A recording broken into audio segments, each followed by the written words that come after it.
back to the Molson Center in Barrie, Ontario. I don't think there's any question there'll be noise in this building. Another full house, Game 6. The Barrie Colts have got to win, and in order to do it, they've got to beat Plymouth's Rob Zepp. Zepp has been outstanding. I had a chance just before the game to talk to the youngster from Newmarket. One of the many reasons the Plymouth Whalers are where they are, one victory away from a berth in the Memorial Cup, is the goaltender Rob Zepp out of Newmarket, Ontario. He has been outstanding all season long. He was an all-star, and he has played like an all-star in this series against the Barrie Colts. Save for one game when you had a bit of a rough ride, but outside of that, it's been a terrific year for you and a terrific playoff. I'll just get you to give us an overview, first of all, of your year in your own words. Well, I think my year's a lot like the team's went. We started off a little bit slowly. We went through a bit of growing pains, having a lot of rookies this year, and right around December, they handed over the starting job to me, and they said, you're going to play just about every night now, and everybody started to develop and come along a little more, and we really picked it up around Christmas, and we went on that big winning streak in January and February, and we've been on a roll ever since. Now, the amazing thing is Plymouth wasn't expected to do nearly this well. I believe most of the press quotes in that going into the year were that you were going to be rebuilding, and yet here you are. Can you give us one particular reason why you've done so well? I think it's because of our work ethic. We have a work ethic that's second to none in the league, and I think it's safe to say we outwork everybody night in, night out in the Canadian Hockey League, and that's what we pride ourselves on. So I think that's the key for us. Let's talk about this series very quickly. The Barrie Colts have been very tough. It's been an excellent series. Some say it's been the best series that they've seen in an OHL final in a very long time. How would you describe the Colts, and how would you describe this particular series? I'd have to say it's just an extremely intense series. Everybody's going out there giving it their all every night. There's been some high-scoring games. There's a low-scoring game the other night, tight checking. It's just been really intense, and both teams have been giving it their all. Good luck today. Thank you. Rob Zepp, the OHL Scholastic Player of the Year last year. Not only does he use his physical attributes, but he's one of the smartest players in hockey. He had a 95% average, and he has a better than 900 save percentage in this series and overall this past regular season. They say goaltending wins championships. It may happen today for Rob Zepp. Brian Finley of the Barrie Colts is going to do his best on behalf of his team to make sure it goes at least another game.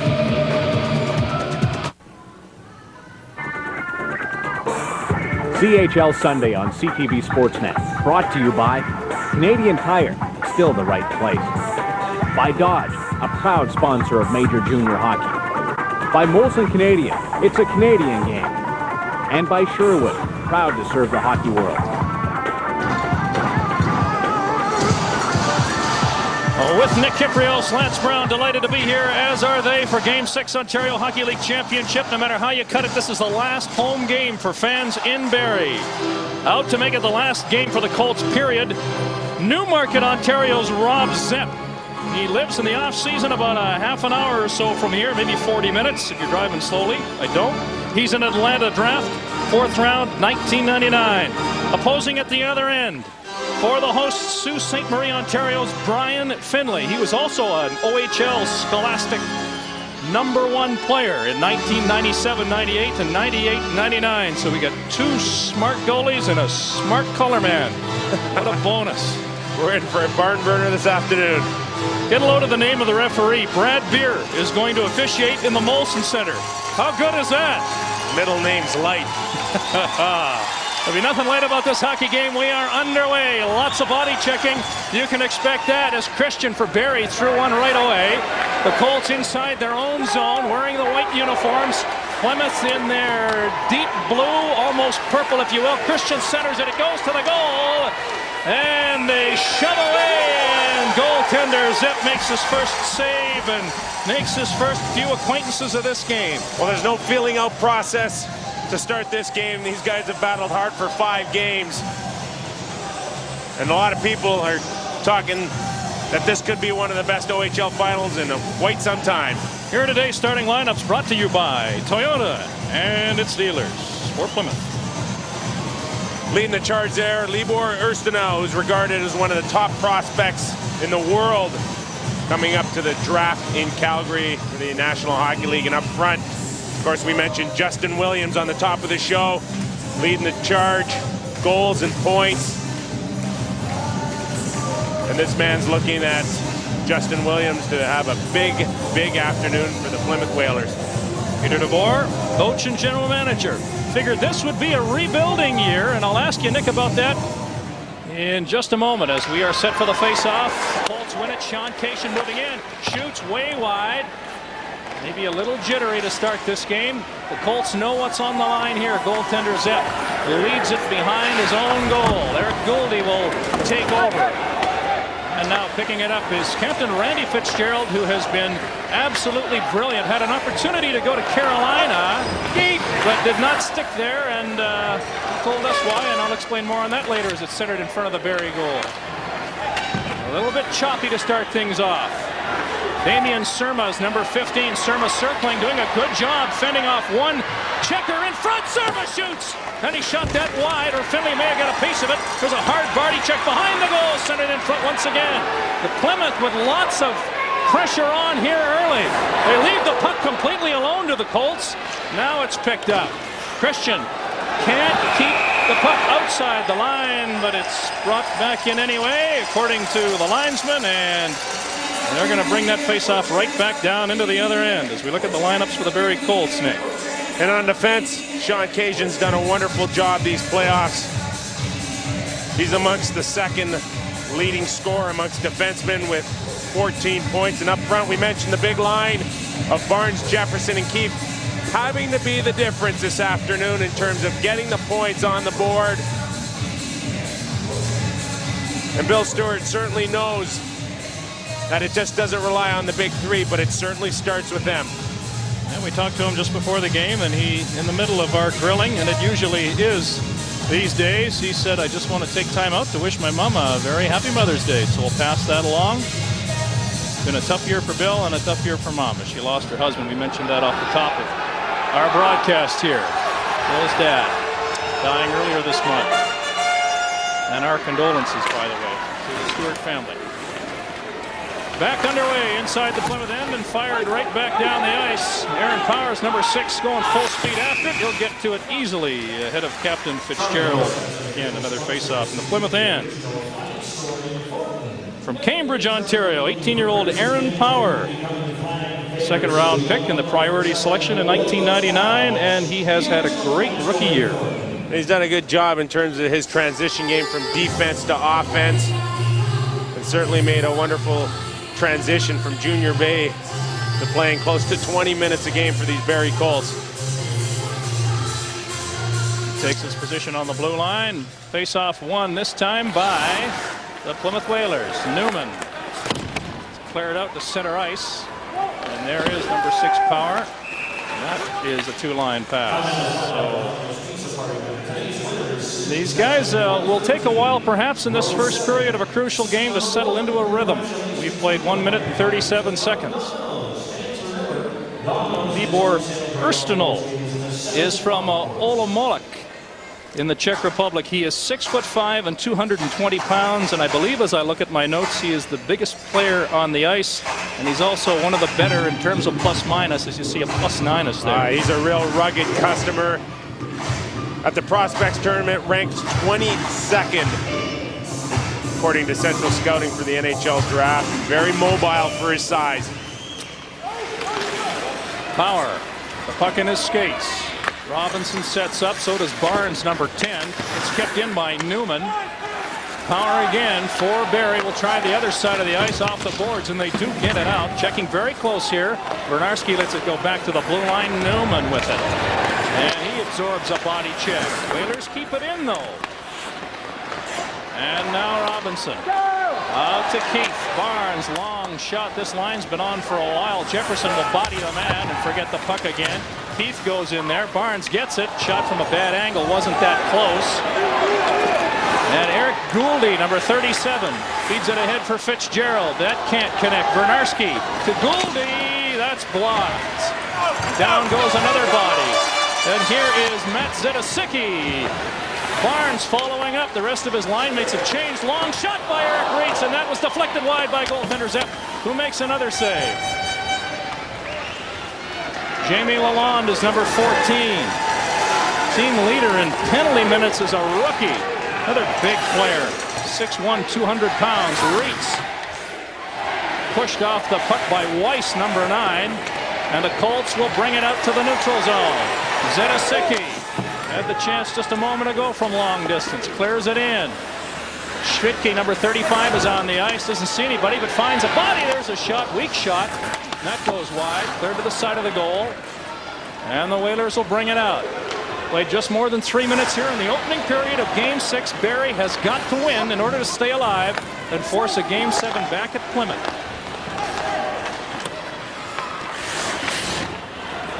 Very close checking. Henderson takes a shot and then takes a shot, if you will. Puck comes back to Cation at the point. One stick goes flying. Kaiser is in there, number 5, knocks his man down, and now we've got 2 men down, and now we've got a stoppage in play. And that's Justin Williams down, and it might have been a high stick that clipped him. But either way, I'm sure the guys on the bench are certainly holding their breath on this one.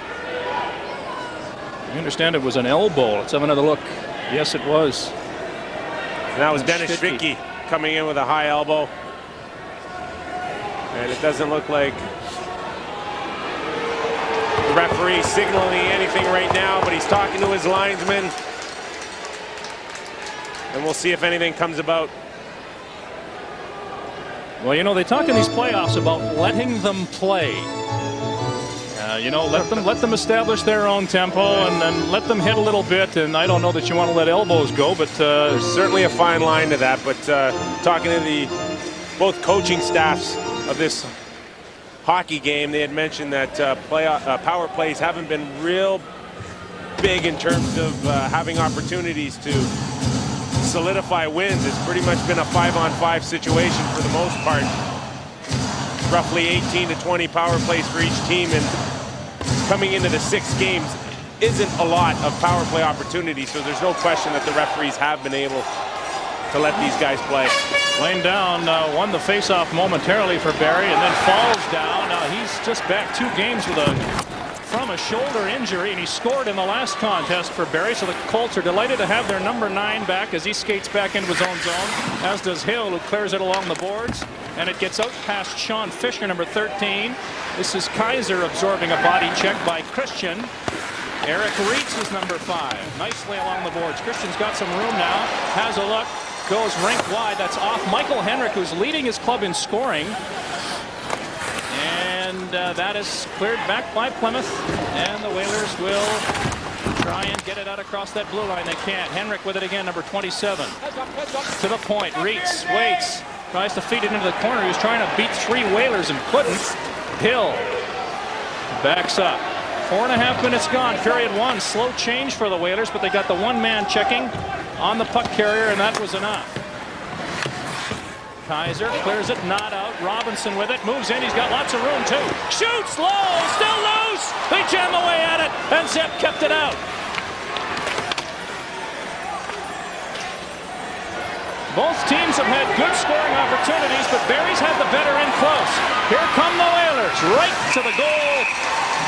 And Brian Finley covers up with 4 minutes and 58 seconds gone in period 1. Well, certainly Barrie with their best scoring opportunity. 5 minutes into this first period. And Gouldy doesn't do a good job along the boards. He takes a hit, but he doesn't get the puck out. Nick Robinson does a nice job of reading the room that he gets and takes about 3 or 4 strides in, gets the shot on goal. Rob Zepp does a good job getting the lower leg down along the ice and keeping this a 0-0 score. Nick Robinson, one of the overage players in the Barrie Colts. Face off to the right of goaltender Finley. The backup at the World Junior Hockey Championships, a Nashville draft pick, is Brian Finley. Number 1. To make his team number 1 in Ontario. He's got to win 2 games to do it. Matt Zedasicki is chasing for the Colts. It's picked up by Libor Versternal, number 23, and he gets it out across the blue line. Tim Branham chopping away. Number 15 gets the puck again. His teammate didn't see it. Sean Cation loses control of the puck. Here's Thomas Kirka, number 19. Weiss is in there, comes back to the point. Shot by Robichaud. That's deflected and out. Here comes Henderson. Mike Henderson, a long shot, gloved easily by Rob Zepp. And he will use discretion as the better part and hang on. Well, certainly a welcomed addition back to the Barrie Colts after sustaining a knee injury is Dennis Vicky. 12th overall to the Florida Panthers. This is a kid that's got all the tools to be a superstar in the NHL. Very Jaromir Jagr-like. Loves to use his strength, which is his size, driving to the net, great balance, and a tremendous release. He's going to be a guy that needs to step it up too. Although he's coming off that knee injury, there is an urgency to have your best players play your best right now, and that's what the Barrie Colts need. Schwitke, a member of the 1999 World Junior Champion Russian team from Kharkov in the Ukraine. Face-off won by the Colts. Hill winds up, shoots. That got through, and Zepp stopped that. He didn't realize it hit his pad until after it did. Hill clears it out to center ice. Whalers trying to bring it in. George Nistis, number 10, fell down. They got to wait for him to get back outside the zone. He does, and the Whalers make changes. Reitz off a skate. Here comes Fitzgerald. Fitzgerald leading his team in goal scoring, and especially big goals. He's got 2 game winners in these playoffs. Here's a chance for Jefferson. Nice move. Shot! Score!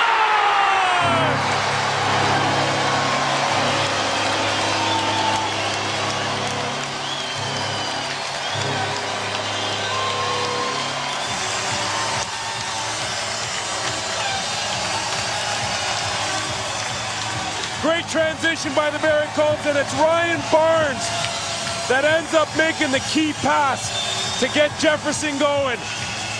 Right up the middle, hits full speed ahead. Nice little cut in, and then the quick release. Beating Zepp down low to the blocker side. And that all-important first goal keeps the crowd right into it and gives Barrie first chance at momentum. Former captain of the St. Mike's Majors scores for Barrie, and it is 1-0 Colts. Henrik right back down the ice again for Barrie. We mentioned the Colts have had the better of the scoring opportunities, and they finally convert one here. Christian in front, shoots, Zepp stopped that. And that is out over the line and brought back in offside. So the Barrie Colts, on this beautiful effort by Mike Jefferson, have themselves a lead early. Back in Barrie, nothing better than waking up to a cup of coffee with Jody Vance in the morning, and you can do it Sports Central every weekday morning, 6 o'clock. In Ontario, West and Pacific, and 6:30 in the East. We'll give you the extra half an hour to sleep in. Join Jody then, weekday. And Jefferson back on the ice and after the puck once again. And Whaler fans can breathe a sigh of relief. Justin Williams is back on the ice again.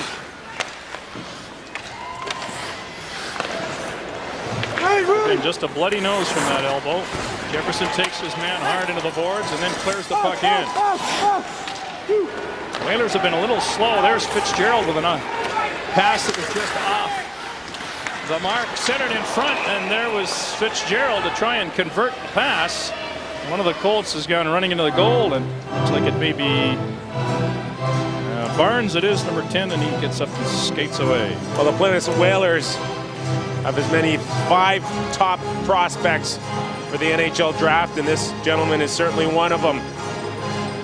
Justin Williams. Big things were expected out of him this year, and he certainly delivered. Smooth skater, plays a real strong finesse game, plays key situations for Coach DeBoer, power play, penalty killing, and even key faceoffs.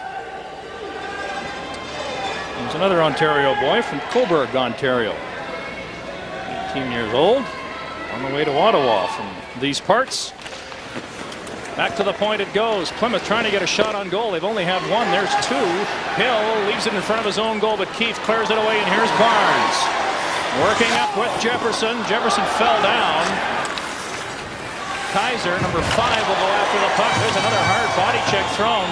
Colts are doing it all right now. Shots on goal are 7-2. And here's finally Plymouth in close, and they can't get it much closer than about 15 feet. Jefferson again steps across the blue line, dishes, gets the return pass. Nice defensive job by Nate Kaiser, number 5. Kaiser again in the corner. Branham moves in for Barrie. Kaiser almost was shoved into his own goaltender. Thomas Kirka takes a body check from Tim Verbeek. Great play by Thomas Kirka to take the hit to make the play and get the puck out of the zone. Both teams making changes. Lalonde, number 14, in there for Plymouth. Comes back through center. Here's Verbeek. Nice poke check by Stephen Morris, number 7. A little bit of help from Robichaud, number 3. And there is Pat Verbeek's brother, Tim. Younger brother. Tim would say the better brother. Yeah, the younger brother of the guy that's known as the Great Ball of Hate. And I can say that because I played with Pat Verbeek. He was a captain for me in Hartford, and as well I played with him with the New York Rangers. Here's a break. Weiss moving in, shoots. Great save by Brian Finley. Nice pad save. Easily his toughest. Colts now struggling to get the puck out. Zedesicki just does. Gets it back. Clears it in off the skate of Cole Jarrett. Jarrett with Verbeek. Robichaud. And that is poke checked into the neutral zone. Through 9 minutes of this hockey game. And the Barrie Colts, on a goal by Mike Jefferson, have a 1-0 lead. And here they come again. Schwidtke. Robichaud dangerously in front of his own net. That's cleared off the boards. Down the ice. Power again is on his horse. Member of the Barrie Colts on his horse. Has to be. And he touches the puck, and we've got another icing and another face-off. Well, Brian Finley, who hasn't seen too much action so far in the first 9 minutes, gets great opportunity here to keep his hockey club with a 1-0 lead as he absolutely robs Stephen Weiss coming in off his off wing. And that's really tough for a goaltender. Prior to that save, just 3 shots on goal in 9 minutes, and then all of a sudden, boom. One of the hottest shooters in these playoffs, Stephen Weiss, coming down on you. Big leg save. Hey, in the last game, Plymouth did the same thing. It took forever to get shots on goal, but when they started to get them on goal, they went in. Well, so far what we've seen is Barrie do a much better job of just getting the puck to the net. Even Jefferson's goal. Not a real hard shot just inside the blue line, but he got enough of it to get it on goal, and Rob Zepp couldn't handle it. 1-0 lead. Laying down, number 9 after the puck. Kaiser on him. Schwidtke in there as well, number 35 for Barrie. Damian Surma's number 15 for Plymouth. As they scrum along the wall. Players on either side's waiting for a loose puck. It comes finally to Down, and he throws it to Schwidtke. Centered in front, and a shot by Henrik. Went right across the goal mouth. Williams, nice move at center, and then across the blue line on the backhand. A shot is taken, and the save made again by Brian Finley. That time it looked like George Nistis took over. Well, we get an opportunity to see Justin Williams in his finesse game. Does a great job of taking what the defense give him, and that's plenty of room in the neutral zone. He gains that blue line and then takes the extra step to get it over to George Nistis, and George Nistis forced Brian Finley to make a good save, but so far George Nistis has done a great job playing with Justin Williams, and there's a guy that Plymouth Whalers picked up for a 5th-round draft choice from the St. Mike's Majors. George Nistis done an outstanding job filling in with a great finesse game for these Plymouth Whalers. Christian. Pass went nowhere. Gets another opportunity, but definitely offside on that was Sheldon Keefe. Might not be too happy with that particular development, but he's got to be happy with the score. His club's up by 1 goal. Back at Barrie. Hey, what's up online? Stay in playoff shape. Check out all the scores, stats, news in the NHL, NBA playoff tracker. Satisfy your baseball fix. Order your own Major League Baseball newsletter. All on ctvsportsnet.com. And it is John McClarty, Bugsy, responsible for that website. Well, for the first 5 minutes, we saw Barrie outshoot the Plymouth Whalers 7-1. Now 10 minutes in, it's 7-5. So now we're starting to see the Whalers get their feet from underneath them now and just start relaxing a little bit. I think coming into this situation, a pretty young team, as Peter DeBoer has told us many times today, that sometimes they get a little excited. So obviously down 1-0 with a young team's a whole new experience. Okay, here's my chance to ask you that question quickly. Why are these guys so much better? Well, I think under the situation, again, when we're talking about a young team and players either looking for draft status in terms of getting yourself in a position as high as you can, or the players that are already drafted looking for contracts. So opposed to last year, where they had a lot of players already drafted, the tendency is to kind of say, oh, well, I've got my contract. If I get knocked out of the playoffs, now I sent down to the American League or the International League, so my season will continue. But these guys, they got nowhere to go after getting knocked out. They are hungry to win. And for some of these guys, it means hundreds of thousands of dollars. So obviously, these guys from 1 to 20 are a very hungry hockey club. Keefe through center ice. Failed to negotiate contact. I get to use that once a game. There it is. I promise I won't use it again. Robichaud to Newman. Love that term, though. Newman with it. I'll teach you that one, Nick, if you like. I'm sure you don't, though. Robinson for Barrie. His club up 1-0. Through 11 minutes here. Game 6. The Colts have got to win it to force a Game 7 in Plymouth, Michigan. And there is a chance squandered by Zidisicki. A long shot off a skate and way wide. Whalers looking for more than the 5 shots on goal they've got so far. Zidisicki this time on the backhand. Slowly to goaltender Zep. I guess he'll be credited with a shot on goal. He is. That's 8 for Barrie. And they've got the one that counts most by Mike Jefferson at 6:13 of this opening period. Finley leaves it in behind his own goal. Nick Robinson centered it right in front. There's a shot off one player. It's sort of thrown to the corner by Power. Verbeek is working his man over. Down goes one body, and Aaron Power comes up with it. Clears a pass hard on the other side. This is Mike Henderson, number 32. Henderson going wide, stops. Schwitke is in front. A weak pass didn't reach him, and it's cleared back slowly down the ice. Icing is indicated. Icing is what we get. 7 minutes and 42 seconds to go in period 1. Well, one of the anchors on this Barrie Colt blue line, number 7, Ed Hill, second-round draft pick of the Nashville Predators. Certainly has all the makings of a Kevin Lowe type of player. Stay at home, clear the front of the net, and a great first pass out of your zone. Whalers win the face-off. Sean Fisher, player with the longest hair on the ice, number 13, gets it out into the center ice area and then has to put the brakes on and go back and try again. Along the boards he goes with it. Damian Surma is number 15 for Justin Williams, one of the Whalers players to keep an eye on. The Colts certainly are, as Hill through the body. Reitz in behind his own net to Hill. Hill hard off the boards. Will it get out? Yes, it's off the skate of Kaiser. Schwitke wheels in his own zone. Now gets away neatly from 2 players. Dennis Schwitke. Here comes the help. Jefferson couldn't get it off his skates. And the Whalers clear it out over their own blue line. Surma stops, gets away from Jefferson. Some nice individual moves early in this hockey game. One resulted in a goal. Keefe just clears that to center ice. Reitz, rink wide. Barnes wasn't ready for it. Now he turns and retreats to Hill. Now through the blue line, Jefferson collects it. Hill. And Hill just lifted it.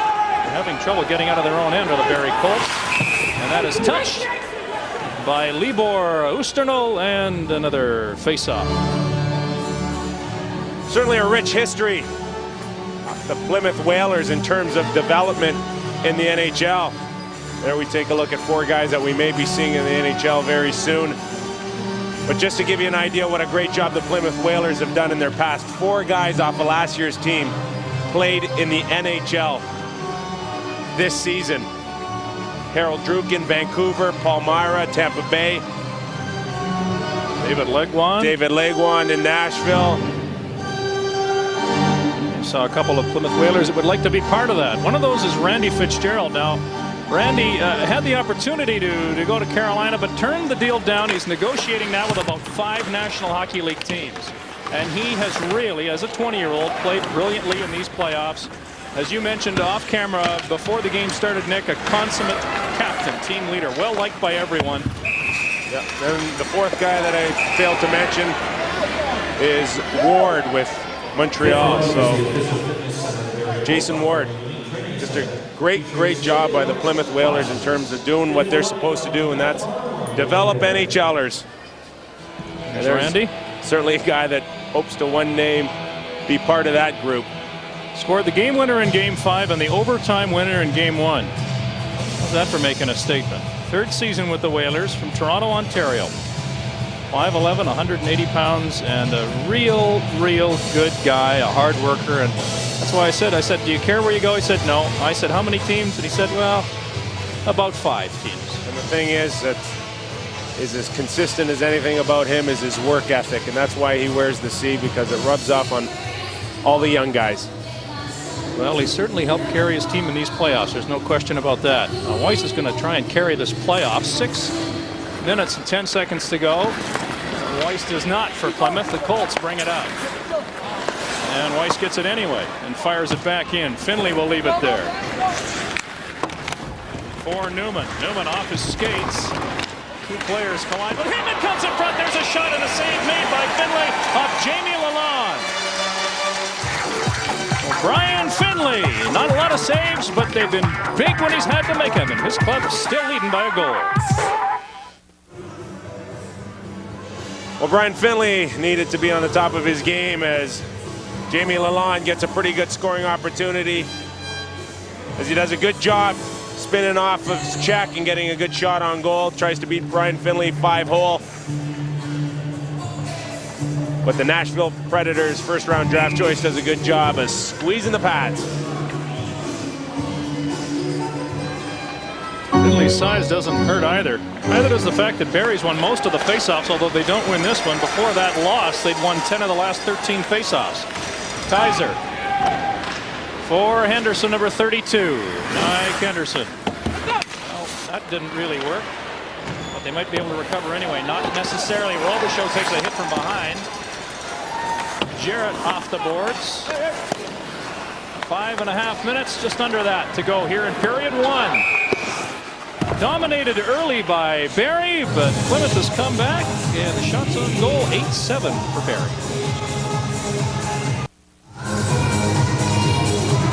Bill Stewart has had an eventful year, to say the least. And his team is up 1-0, and on the ice where it matters most, this club has played pretty darn well. Verbeek clears it in. Zepp will leave it. Schwidtke will touch it first for Barrie. Lalonde, who had the scoring chance just moments ago. Weekly off the boards, gets it back and clears it to center. 5 minutes to go, period 1. Schwidtke hits Robichaud. Verbeek chasing again, but Fisher's got 2 steps on him anyway. And here comes Sean Fisher through center. That's cleared in. One thing you don't see a lot of here is the goaltenders wandering to clear that puck up like you do in the National Hockey League playoffs. Oh, good. Henrik runs over his man, collects the puck, looks, feeds it towards the net. Schwidtke centers it, back pass, and there were 3 Whalers there. Thomas Kirka, long shot. That goes off power. Robinson, nice first move, and couldn't beat his own teammate, but it's all right, it gets to center anyway. Keith beats the body by Newman. Urstenal is ridden hard into the boards by Jefferson, who's had a great first period. Now Urstenal returns the favor. They grab and hold and stick each other. And Fitzgerald trying to work into some room. He'll get a bit, enough to clear it in. Less than 4 minutes to go in the first period. Jefferson waiting for the freebie. Will he get it? Cation, no. Comes to Eric Gouldy. Tried to get a shot from a bad angle, went off a stick. Here's Fitzgerald to the point. Shot by Newman, blocked. Blocked nicely by Barnes. And the crowd appreciates that. So again, this will be their last opportunity to show their appreciation for this club outside of a gathering postseason.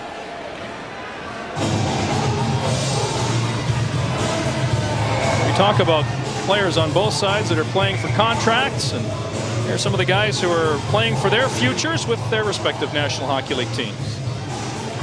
And again, in a very short history for the Barrie Colts, they've done a wonderful job at putting players in positions to fulfill their dreams of playing in the National Hockey League. And there we just got a real good look at the number of players on the Barrie Colts. And certainly when you add an OHL championship, it forces your stock to rise up in an awful quick hurry. Williams ridden off the puck. Christian. Colts don't get it up that time. Surma keeps it in. Wide open was Jarrett. They couldn't get him the puck in time. Back to the point, Robichaud. Slides it back into the Barrie zone. Surma, nice little tip pass for Williams, who tried to do it back and it didn't go.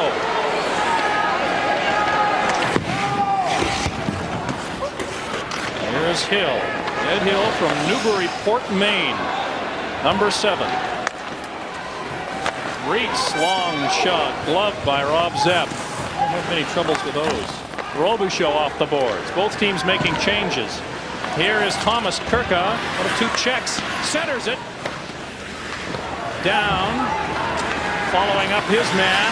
Kirka gets it again. Weiss is in there, number 9 for Plymouth. And we've got our first penalty of the hockey game, and it goes to the Barrie Colts with just more than 2 minutes left in the first period, and it's a holding call.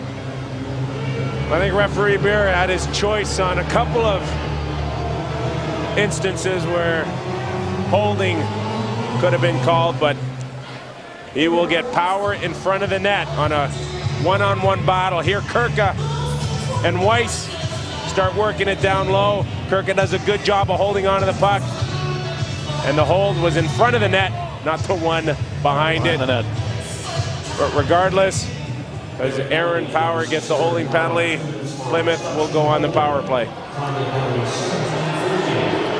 Well, this is, I was just going to say to you, it's been a great period of hockey and we've had no penalties.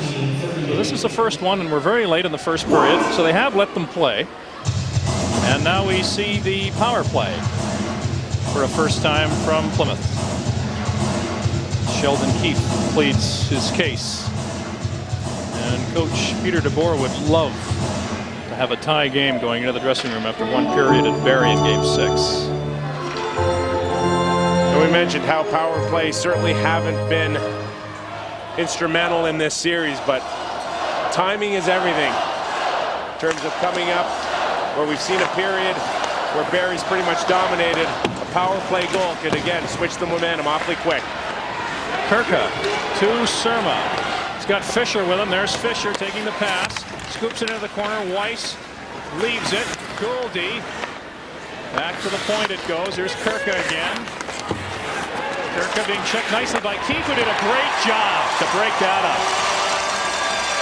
Great job. Penalty killing by Sheldon Keefe, number 28. Shots on goal are even. They were 7-2 not so long ago. Still a 1-0 hockey game in favor of the hosts from Barrie. Kirka had some time to set up. It goes to Weiss. That time is fast running out, and it's fired back down the ice. Barrie doing a good job of taking away their time and space along the boards, and that's certainly where teams most opt to want to quarterback a power play, is off the boards. Fisher can't get it past Henrik. Now he dumps it for Surma. Surma carries in, but offside was Justin Williams by a stride. 51 seconds left to go in the power play for the Whalers. Damian Surma's a Carolina draft pick, 6th round, 174th overall in 1999, and one of the Ontario Hockey League's top penalty killers out there on the power play now for the Whalers. And as we can see, not the biggest guy in terms of height, but certainly when you pack on 200 pounds in a very short frame, it usually means you're awfully powerful. Williams skates across center ice, shoots it in. That rolls in behind the goal.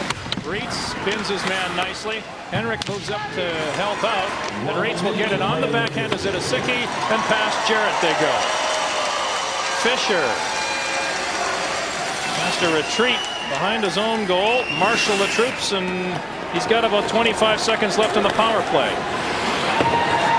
He's got about 20 seconds left in the power play. Fisher at center ice. Shoots it off the end glass. And it's fired right back. Sean Fisher's third chance on this shift. Ed Hill and company. And Hill goes off on a change. And because of a very aggressive penalty kill by the Barrie Colts, Plymouth isn't able to come up with a 5-man unit with any type of speed. Just 10 seconds left to go in the period. McBride, number 24, is out there. So is Vernarski. Newman for Plymouth. That was McBride, number 24, getting spun around at center ice. And with that, they're pretty darn happy in Barrie. I guess so. Their Colts, facing elimination, get a big goal 6 minutes and 13 seconds in from Mike Jefferson. It's a 1-0 hockey game with the first intermission to come.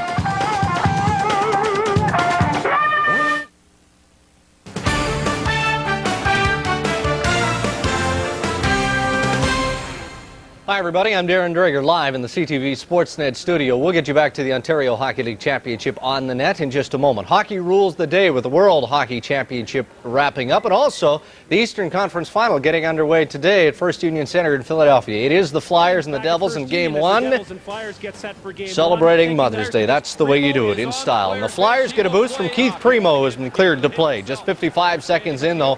Randy McKay to Scott's Niedermeyer. Look at that one-timer to beat Boucher. 1-0 Jersey. New Jersey taking the body too. Ken Danico nails John LeClaire on the blue line. Flyers not intimidated though. Damon Langkow shoots. Mark Recchi scores on the rebound. His 4th of the postseason to tie it at 1. Back come the Devils. Jason Arnott bodies. Eric Desjardins takes the puck and feeds Peter Sikora. The backhand goes 5-hole on Boucher to make it a 2-1 hockey game in favor of the Devils. Bobby Holik scores his first goal since 1997. At that point, he scored as a member of the Devils against the Montreal Canadiens. Today, he scores for the Devils and strengthening their lead over the Flyers in Game 1, 3-1. To the World Hockey Championship in the bronze medal game, Canada facing Finland. First period, Billy Peltonen to Raimo Helminen, and that's off the post. Meanwhile, at the other end of the barn, Trevor Letowski feeds Adrian Aucoin. Pretty good tournament for Aucoin. His 4th, 1-0 Canada. Canadians continued to press, too. Mike Johnson thinks he's got a corner, but he puts it over the crossbar. Second period. Jukka Hentonen beats Jose Theodore to tie the game at 1. Third period, Marco Tumen blasts it past Theodore. Right there, top of the circle. Make it 2-1 Finland. Finland holds on to win the bronze as Canada finishes out of the medal hunt once more. The Canadians settling for 4th in the tournament. Canada has finished out of the medals 3 consecutive years after winning gold in 1997. This game might have been Tom Rennie's last behind Team Canada's benches. There have been persistent rumors linking him to the coaching vacancy with the Calgary Flames. As for the gold medal game, have a look at this. The Czech Republic winning gold over Slovakia 5-3. Back to Barrie after the break. Back in Barrie, we remind you to watch Sports Central with Jamie Campbell and Brad Fay at 10:30 Eastern, 10 o'clock Western Pacific for all of the day's sporting events as things begin to slow just a little bit towards the summer, but things are heating up here in Barrie. Justin Williams of the Plymouth Whalers, a pretty good first period for the Colts. How did you find it for the Whalers? I mean, we knew they'd be coming out hard the first 10 minutes, so we just wanted to try and weather their storm the first 10 minutes, but unfortunately they got a goal, so we got to keep going hard at them. You've had a great season. You're having a great playoff. Last year you were playing, was it Tier 2, I believe, for CompuWare, and then you move up from the farm club, so to speak, and you play here and you're doing super. Yeah, I mean, I split my time last year with the CompuWare Ambassadors and the Whalers last year. I think I played 50 games, so I benefited a lot from that, and this season I'm just trying to apply myself. Well, what did you work on that has you succeeding so well? Because it's something that a lot of guys would like to find out. I don't know what kind of trade secrets you want to give me here. I don't know. You just got to credit the coaching staff and good teammates, obviously, good line mates. Did they tell you to work on skating or get bigger or weight lift or eat more or what? It's all of the above. All of the above. You just got to work hard during the summer and then come back ready to play in a competitive league. Let's talk a little bit about your club, because overall, while you're a surprise, so is the club. They weren't expected to do this well, and yet here they are, one win away from going to the Memorial Cup. I mean, we're very excited to be here, and there's no pressure on us right now. No one really thought we'd make it this far, but here we are, and make no mistake, we want this game, and we're going to come on hard the next 2 periods. Now, you're from reasonably nearby Cobourg, Ontario. Are your parents here at the game, or? Yeah, my parents are here right now, and parents and some friends, and whoever could get tickets to the game tonight. So, it's always a treat to play in front of family and friends. Good. So you wish Mom a happy Mother's Day, did you? I will after the game, yeah. Okay. Well, I hope it's a happy Mother's Day for you, too, if that's possible. Yeah. Justin Williams of the Plymouth Whalers, our guest. And we ask you now to join us in where they started. Daryl Sador, Steve Sullivan, and Sandy McCarthy. Those are the National Hockey League teams. Where did they play their junior? We'll have an answer shortly. Early on in this very broadcast, we asked you if you knew where they started. Daryl Sador, Steve Sullivan, and Sandy McCarthy. Sador with Kamloops, Steve with Sault Ste. Marie, and Sandy with the Laval Titan. And now you know where they started.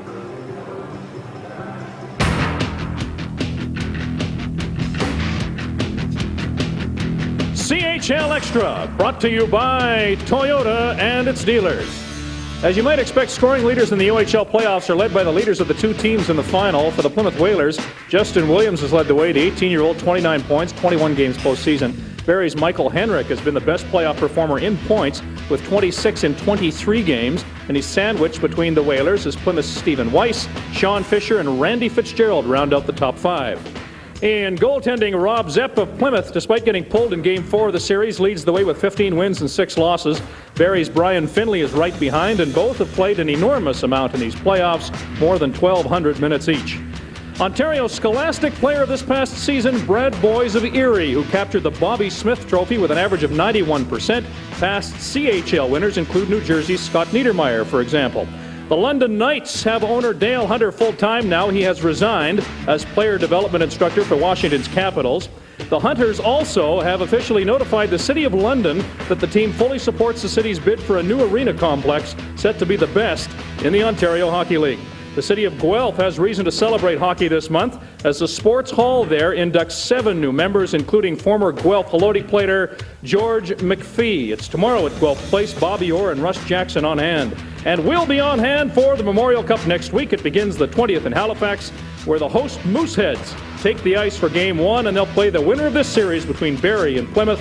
All Cup games are live on Sportsnet right through to the final on CTV Sunday the 28th. Some big saves by a big goaltender, part of the reason why the Barrie Colts are up by 1 goal with the second period coming up next. We are back live in Barrie. The play of the period brought to you by AutoPro Mechanical and Collision, the largest network of automotive professionals. And it's a no-brainer. It's the only goal of the game so far, and it happened at 6:13. Mike Jefferson splits the defense, then makes a beautiful move here, and the shot quickly beats goaltender Rob Zepp, who got a piece, but not enough. And that's enough of a lead, at least to start with, for the Barrie Colts, as they're up 1 on that by Mike Jefferson's second period to come. CHL Sunday on CTV Sportsnet is presented in part by Canadian Tire, still the right place. By Dodge, a proud sponsor of Major Junior Hockey. At the Molson Center in Barrie. Some Whalers fans bust in Plymouth, and they're hoping that Plymouth can bust into the scoring summary. There's a look at our first period statistics, brought to you by Coho, makers of the new 3380 titanium skates. Coho, a whole new game. Just the one goal by Jefferson, and the shots on goal were 8-8 after being 7-2 in favor of Barrie at one point. So the Colts slowed her down a little bit towards the end of that first period, but they escaped with a 1-0 lead as the captain skates into the face-off circle. Randy Fitzgerald for the Plymouth Whalers. Second period now underway. Still anybody's hockey game, and it is Gouldy with the first shot at the goal. Finley wasn't entirely sure of where he was, but it went wide anyway, right in on Zaft, and that freshly resurfaced ice may be giving both goaltenders a little bit of trouble.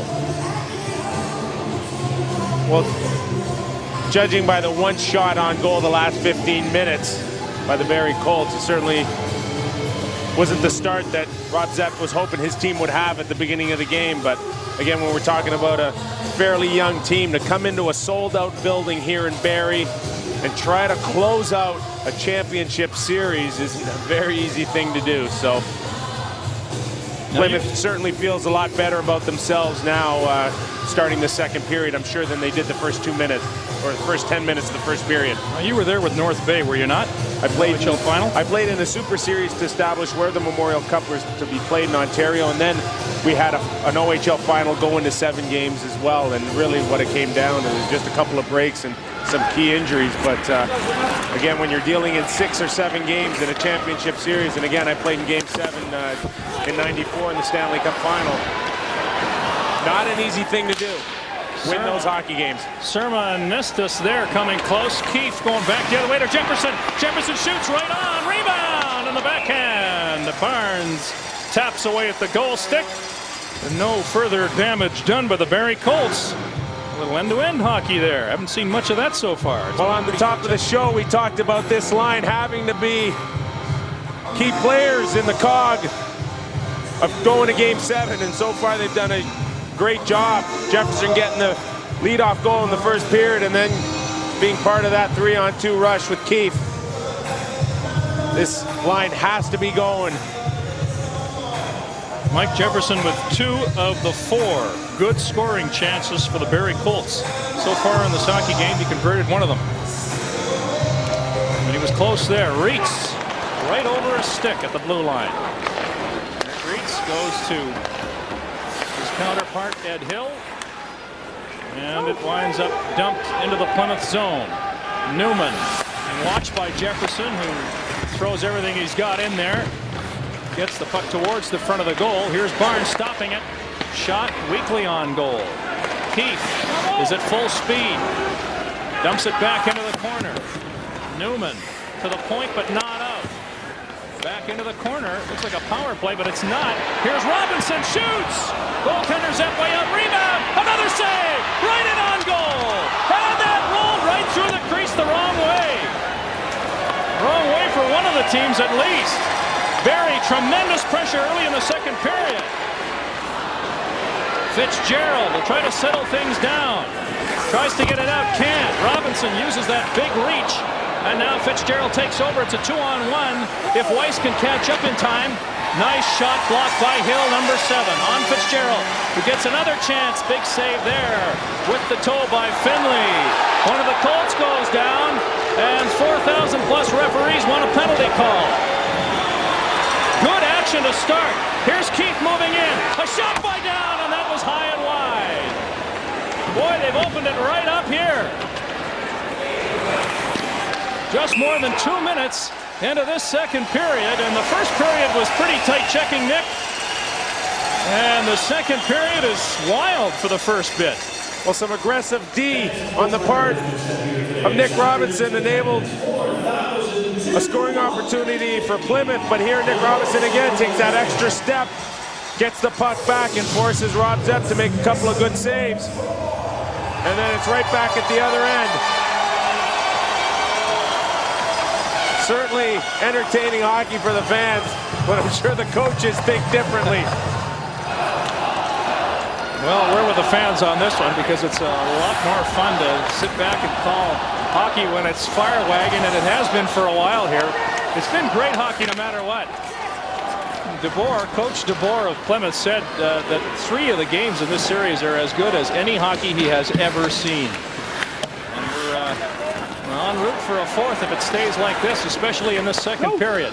Fisher inside his own end, looks around. Henrik's in his face. Udeki on the ice.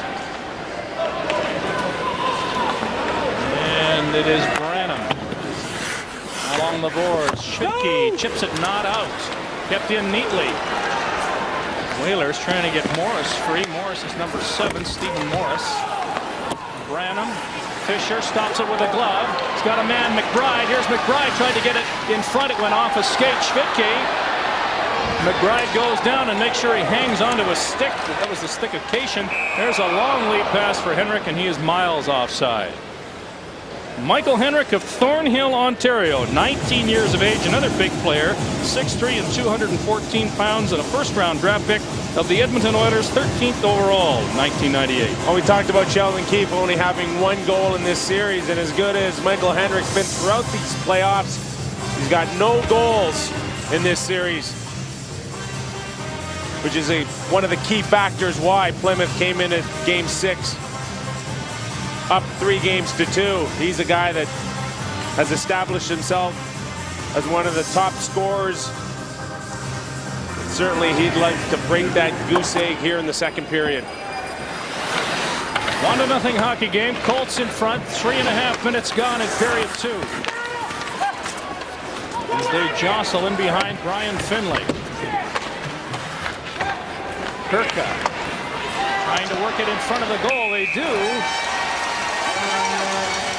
Stephen Weiss managed to do that, and he had some help from today's top prospect, brought to you by MasterCard, the official card and payment system of the Canadian Hockey League, and it is a left winger, Thomas Kirka.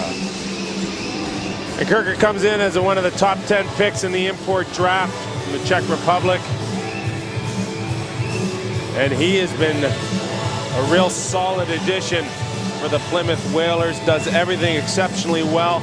Very solid skater with an incredibly quick release. And he's got a few scouts thinking that he might fall in the mold of a Sergei Berezin one day. Great job moving laterally and getting that quick shot off the wing. 102 points in 48 games with Litvinov in the Czech Republic in '98, and he bettered that with 108 points in '99. Our top prospect, Keefe, for Barrie, to Verbeek, number 16, runs his man Jarrett. Newman is in there, number 4. As they slow it down a little bit here with some hard body checks and choppy play, and the face-off doesn't help much either, and that'll be to the left with goaltender Zepp. Well, now that Mike Jefferson and company have established themselves this afternoon, it's going to be up to the Plymouth Whalers and their top players to respond. Certainly having these guys on the same page as Coach Stewart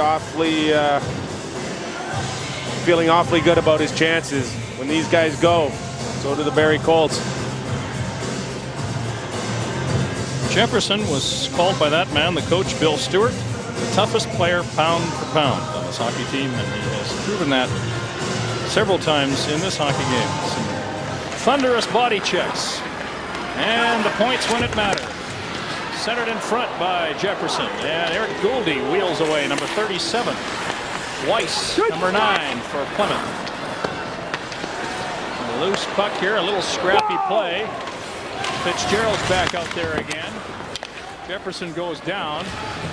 Keefe missed his man, more or less. And here come the Whalers. Number 15 is Damian Surma, goes for a great one-skated ride in behind the goal.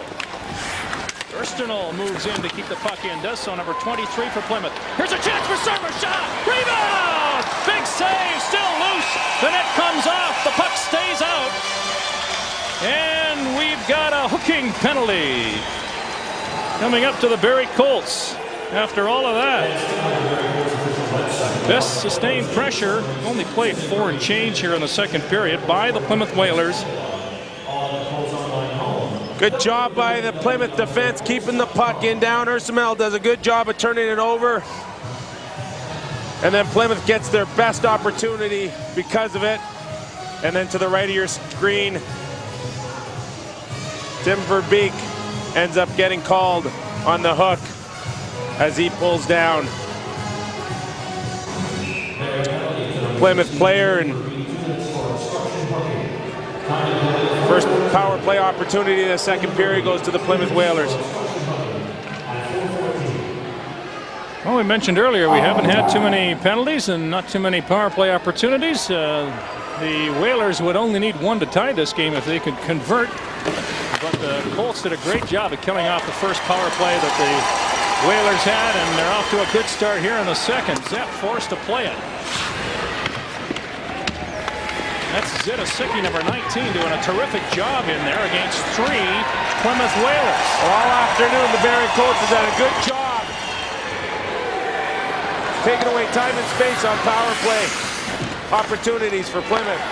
Williams, lots of room to move in, does. Waits, shoots, and close rebound! How did that stay out?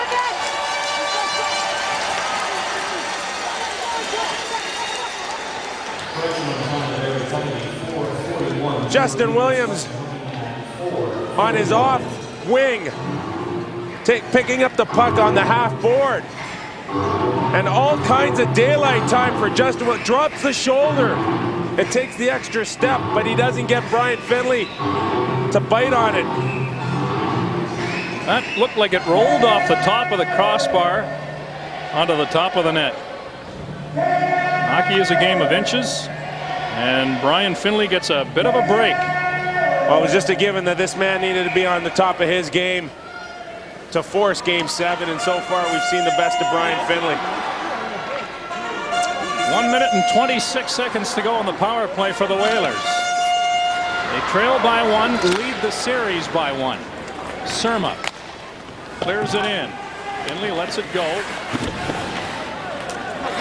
Back to the point. Fisher off a leg. Weiss moved in to help out, and Williams cleared it to where there wasn't anyone. And it happens again. Patience for Barrie. Now here's Surma again, who had, or at least began that great scoring chance just moments ago. Keeps out there, and he fires it down the ice. Everybody leaves it. And now Williams starts out. Not much room out there. Goldie fires it in. Whalers trying to establish some sort of offensive dominance, but the Colts, you wouldn't know they were outmanned at this point. Now you might, though. Here's some room.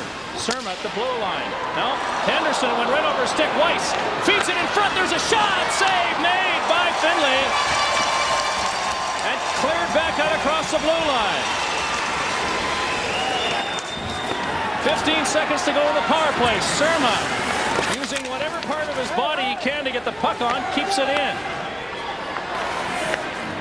Fisher back to the point. Long shot by Williams. Rebound. They're in there, and still the big 6'3" goaltender keeps it out.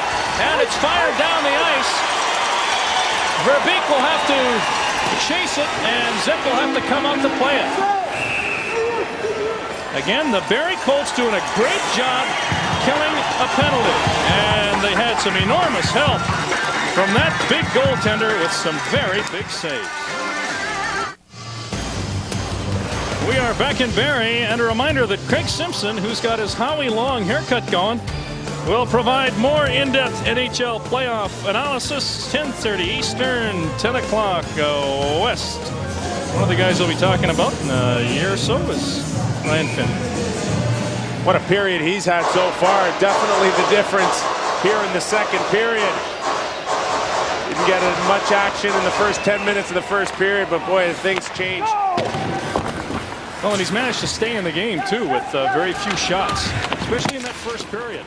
His first real difficult shot came about midway through the period, and he handled it beautifully.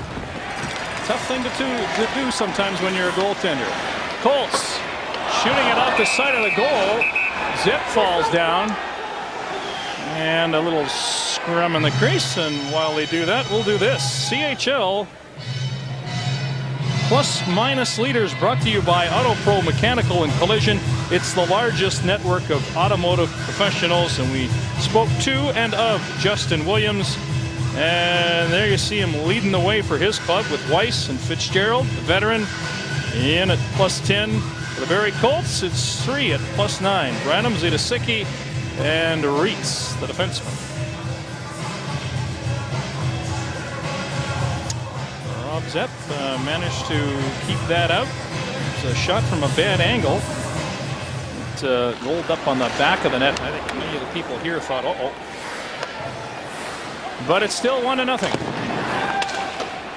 And Christian clears it in for the Colts, but he didn't wait long enough. And he don't like it, and the crowd don't like it much either. Well, coming into Game 6, Rob Zepp only played about 19 more minutes in the playoffs than his counterpart, Brian Finley. So you know these two have seen the bulk of the action for their teams coming into today's contest. This man here, 2.15 goals against average. No one better. Well, and a good defense, too. They're using 7 defense of the Plymouth Whalers today. Let's talk about that while we've got a stoppage. 7 defense for the Whalers. Why, Nick?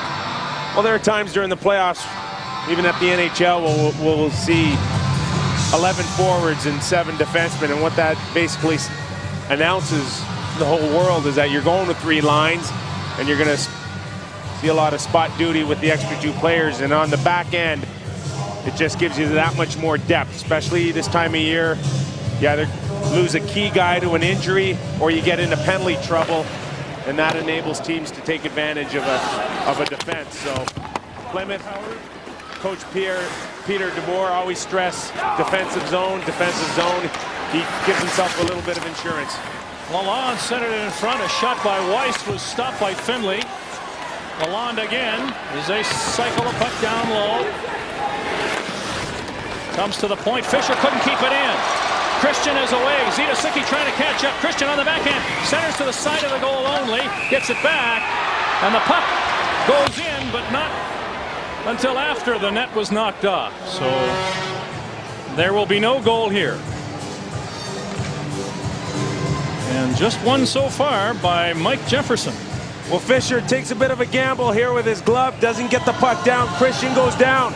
And Nate Kaiser does a good job here of taking away a lot of Christian's real estate, forcing him to a bad angle and making things a lot simpler for his goaltender. But definitely a good job by Kaiser there, covering up for his defensive partner, Fisher, who took a bit of a gamble there. And one of the Colts players knocked the net off, too, with his glove. And we have a face-off, therefore, outside the blue line. 11 minutes and 53 seconds to go in period 2. Rob Zepp has been perfect, and Brian Finley has been brilliant. It's a 1-0 hockey game. No! The Colts are looking forward to their next opportunity on the power play because it's been a while. Plymouth has had the power play opportunities, but Barrie's still waiting. And when I play, Lance, I love these types of games because you know the referees are going to let a lot of things go, and you really got to force his hand here to call a penalty. So again, we're seeing a lot of scrums here and there. We're seeing a lot of dialogue on the ice, which is just fine. Everybody's just trying to battle for their territory, and these little things here, they shouldn't call them. Not this time of year, but there's so much on the line. And referee Beer has not called them. And it's been a pretty good game. Very productive to watch. Now we have one player injured and down on the ice. It is Jefferson. And it may have been a high stick. We're waiting to see. Now they're motioning 2 players over. One is going for sure. Jefferson gets up, and he may be skating to the penalty box as well.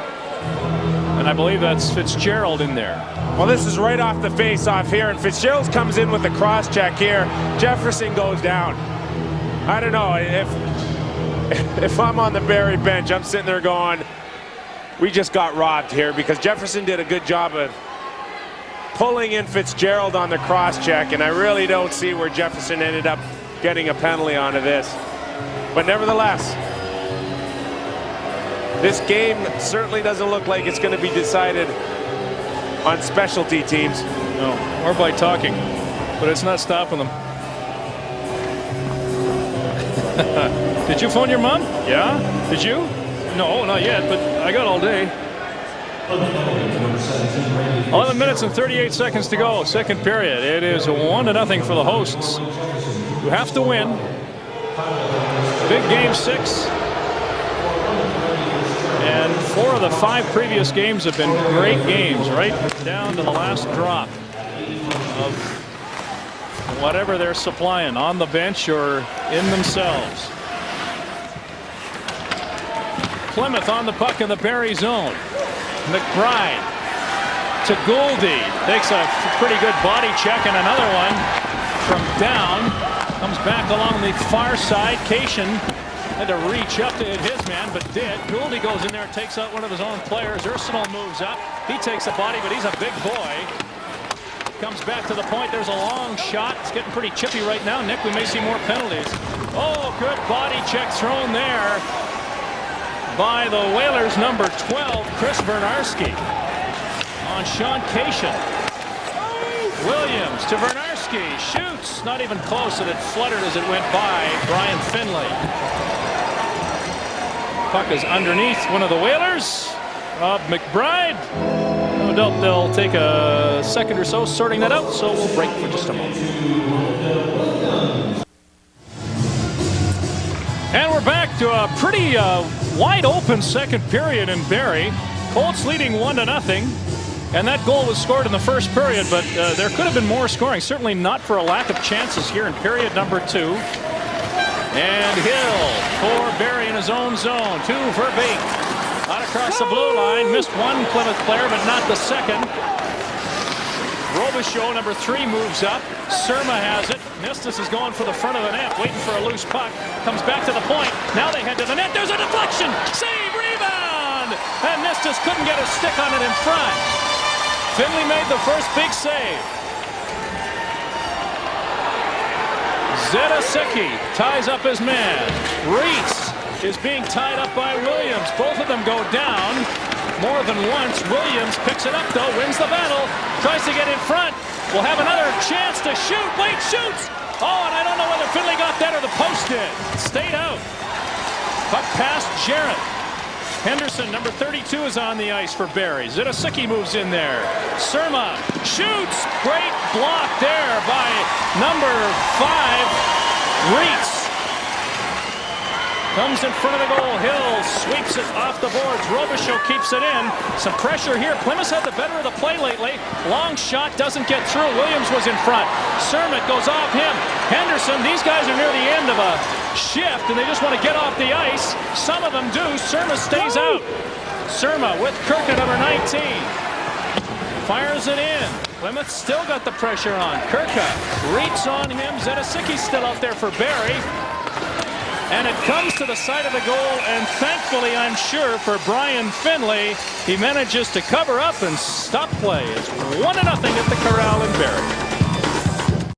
For members of the Colts, certainly was, but lots of help for the goaltender from the defense here, Nick. Justin Williams doing a good job buying time and then getting the shot on goal, but Finlay has a clear path. Defense doing a good job clearing in front of the zone. He sees it all. And here Plymouth again on the attack. Reitz does a good job of blocking, but who's up coming up?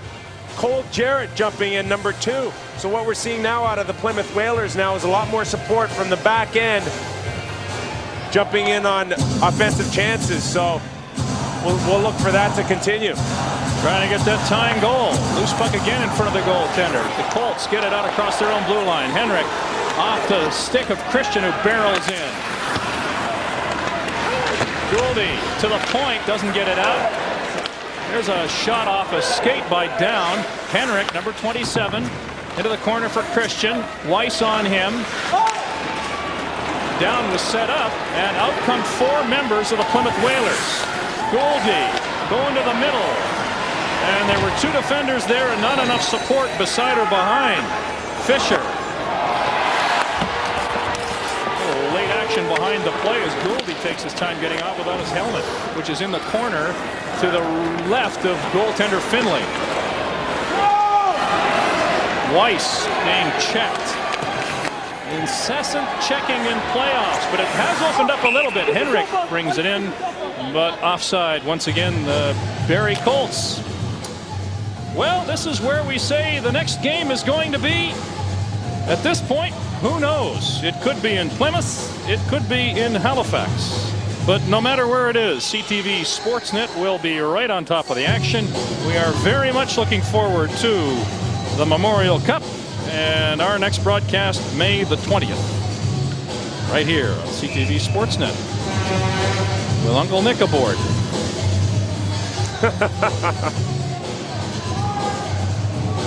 You go out to Halifax and you like seafood? I love seafood. On a seafood diet, seafood and eat it? Sounds like it. That's the last time I use that line too, I promise.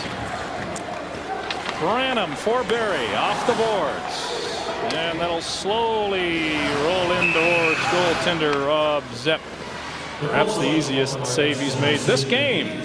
But his teammates have come on a little bit here, particularly in the second period. They've done a much better job of reading situations and taking advantage of them. And certainly Brian Finley's been a lot busier because of it. Mike Jefferson from Reitz and Barnes at 6:13 of period one.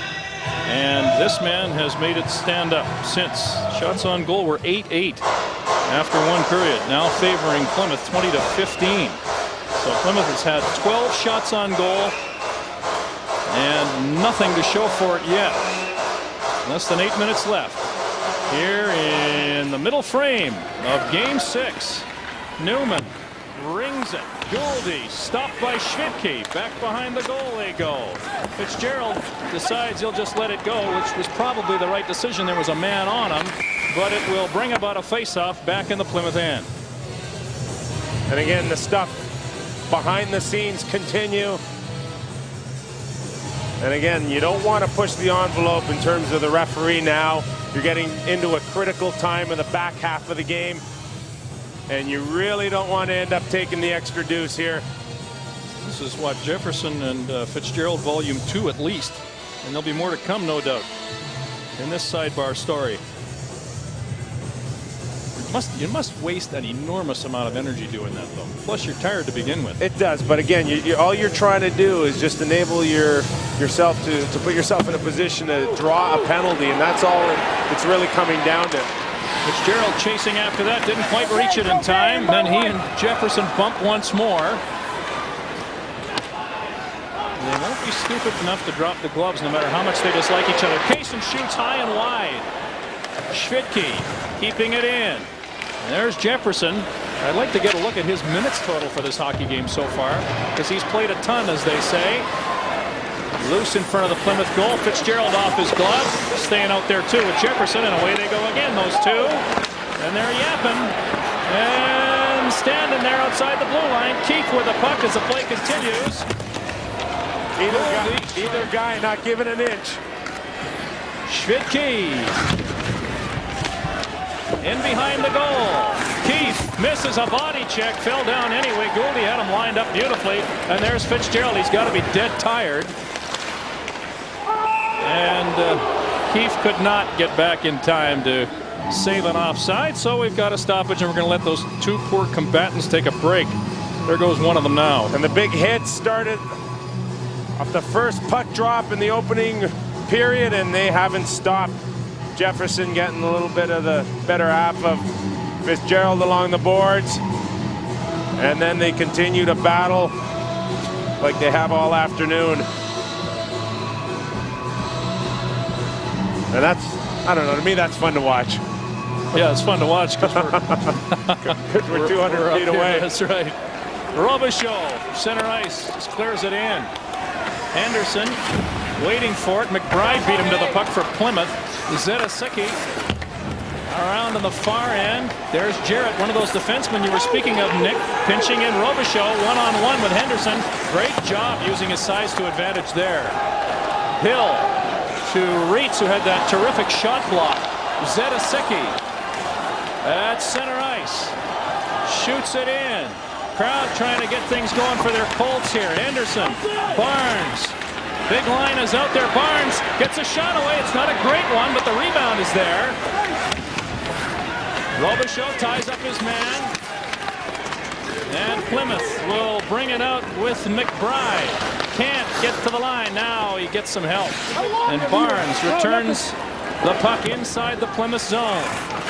He goes off. Christian comes on to replace him. Barrie's doing a good job of getting the puck in deep every opportunity, and then basically telling the Plymouth Whalers, if you're going to score, you got to come 200 feet to do it. Yeah, it's tightened up again. There's a giveaway and a shot by Christian. Rebound!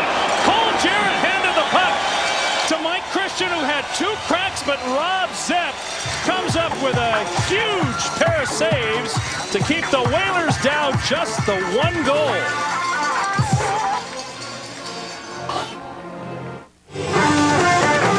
Back in Barrie, if you can't get your fill of hockey, here's the hockey news coming up tomorrow, 7 o'clock Eastern, right across to 2:30 p.m. in the Pacific region. Please check your local listings for that. And you want a prime example of how to bail out your defenseman? Well, how about the giveaway, Cole Jarrett? Mike Christian taking advantage of that.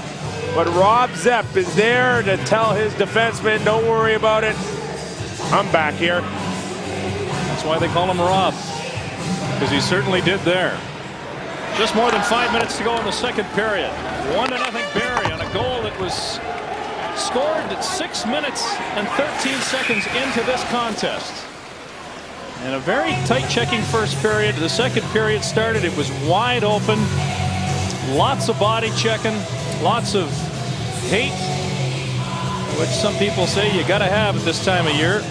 And some big saves from Rob Zepp, well, you see there, and also Brian Finley. The one thing that really impresses me about Rob Zepp is he's a big goalie at 6'1", but does a great job of moving laterally. For a big guy, that's not always the easiest thing to do, but in terms of the way he butterflies and then gets back up and squares up to the shooters,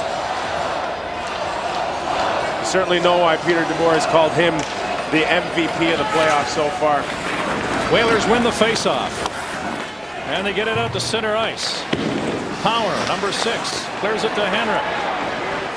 Henrik to Robinson.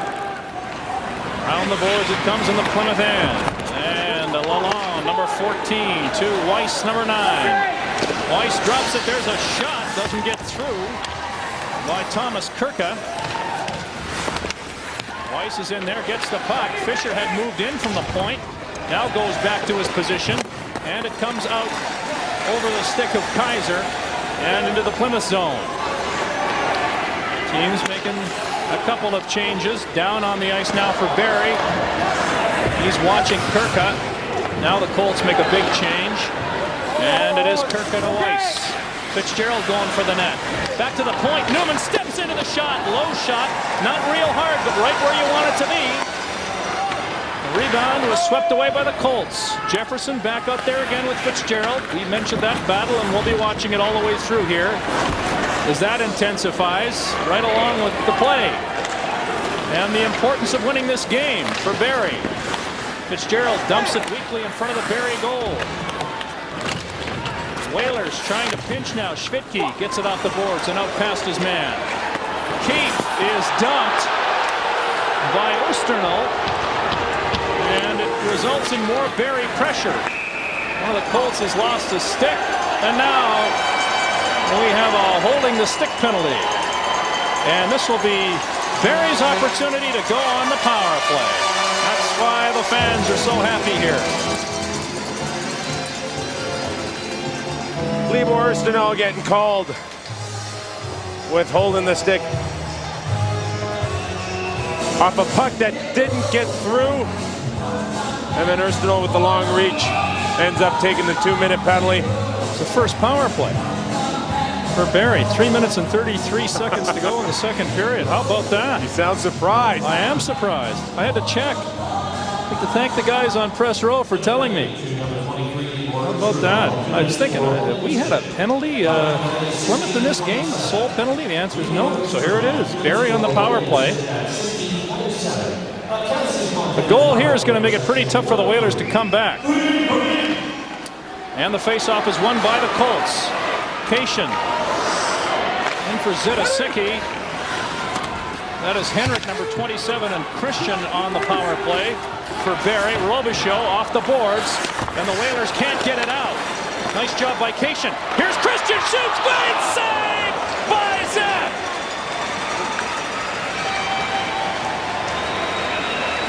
Oh, that was going in. Great glove save. Well, this started off when Justin Williams had the puck, and he was thinking about a short-handed goal. Works the puck along the boards, and he just tries to tap it through. Cation pinching when he really should have just got the puck down, and it almost came back to haunt him. Again, I talked earlier about Zep and his lateral movement. Prime example there. Great save. Mike Christian has had the last 3 scoring opportunities for the Barrie Colts. He's on the bench now. There's a shot that flutters in, loose puck, cleared off the glove of Branham and the center Cation. He was going to pass it across, and then it winds up with Jefferson. Jefferson, who for a change is not out there, with Fitzgerald of Plymouth watching him. On the power play, of which there is 1 minute and 12 seconds left to go. Cation inside his own end with some room, gets around Surma to center ice, shoots it in. Zep just chases it. Keefe does a good job with the body. Jefferson in there, Surma as well. Back to the point it comes. Cation shoots, and Zep had to hang on to that one. Schwitke was standing right in front of him.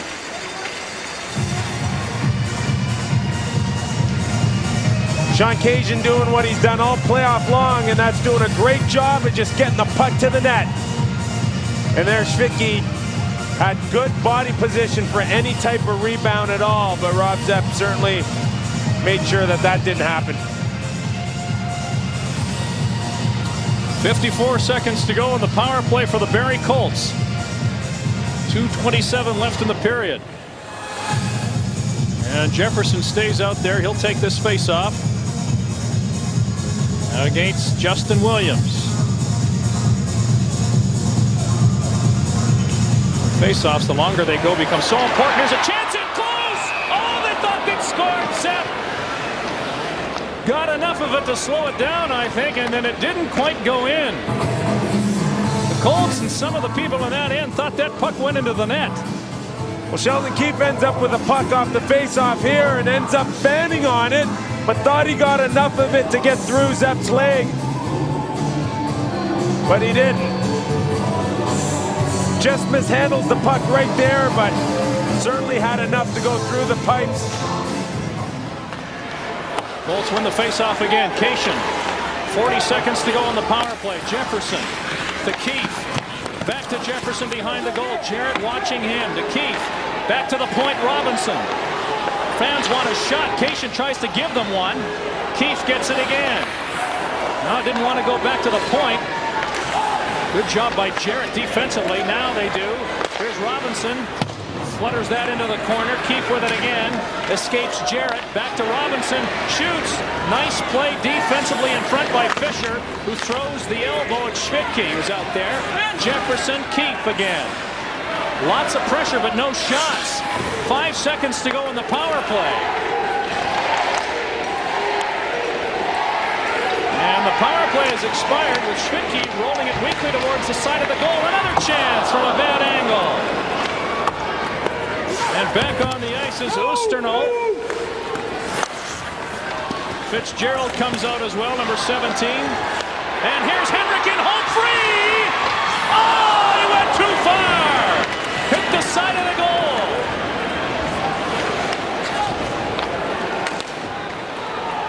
Just more than a minute to go, and this period is ending like it began. Shot blocked. Here we go again with Henrik. Zidasicki, number 19, bad angle, nobody with him, waits, shoots. Zip is a pretty big goaltender. He covers a lot of the net from that angle. Weiss back the other way. A great action here in the second period. Hill, there's a shot, doesn't get through, blocked again by the defense. And that's Reitz for a second time with another big shot block. 39.1 seconds left in the second period. Folks, you're not going to want to miss the third period here. Michael Hendrick does a great job again behind the Plymouth Whalers defense. And then it's one-on-one time. Rob Zepp does a great job again at taking the bottom half of the net out. As big as Michael Hendrick is with his 6'3" reach, he doesn't get it through. And at the other end, of course, Eric Wright's doing a good job getting down and helping out Brian Finley. We got a whale of a hockey game. Boy, I just hope that we get more of this in the third period and less of what we had in the first, because the first started slowly, but this second period's been just great. There's just 30 seconds to go, but here's Henderson. More of it. Down from a bad angle, gets a shot away. He went to the net, and the net went for a bit of a ride. 27.8 seconds to go. You know, you can feel the crowd just pick up and take off with their team when they leave their own zone. It's been that much fun here. And there is Ryan Barnes of the Barrie Colts. I'll be speaking with him shortly, actually. Get a chance to take a break, and I'll go down and have a chat with Ryan. From Dunnville, Ontario, the Detroit draft pick. There you see the rest of our upcoming second intermission. Face off to the left of goaltender Zepp. Stopped all 23 shots directed his way so far. Goldie, number 37, with Fitzgerald. Long shot in on goaltender Finley. The rebound comes loose. Fitzgerald finishes his check, and then so do a couple of other players. There'll be a while getting up. Fisher goes after 10 seconds to go in the period. Barnes may get one last shot off. He goes the other way instead, and that will retire this excellent 20 minutes of play. One goal scored in this hockey game. It was scored by Mike Jefferson in the first. And as they make their way gradually towards their respective dressing rooms, we look forward to the third period and the intermission to come.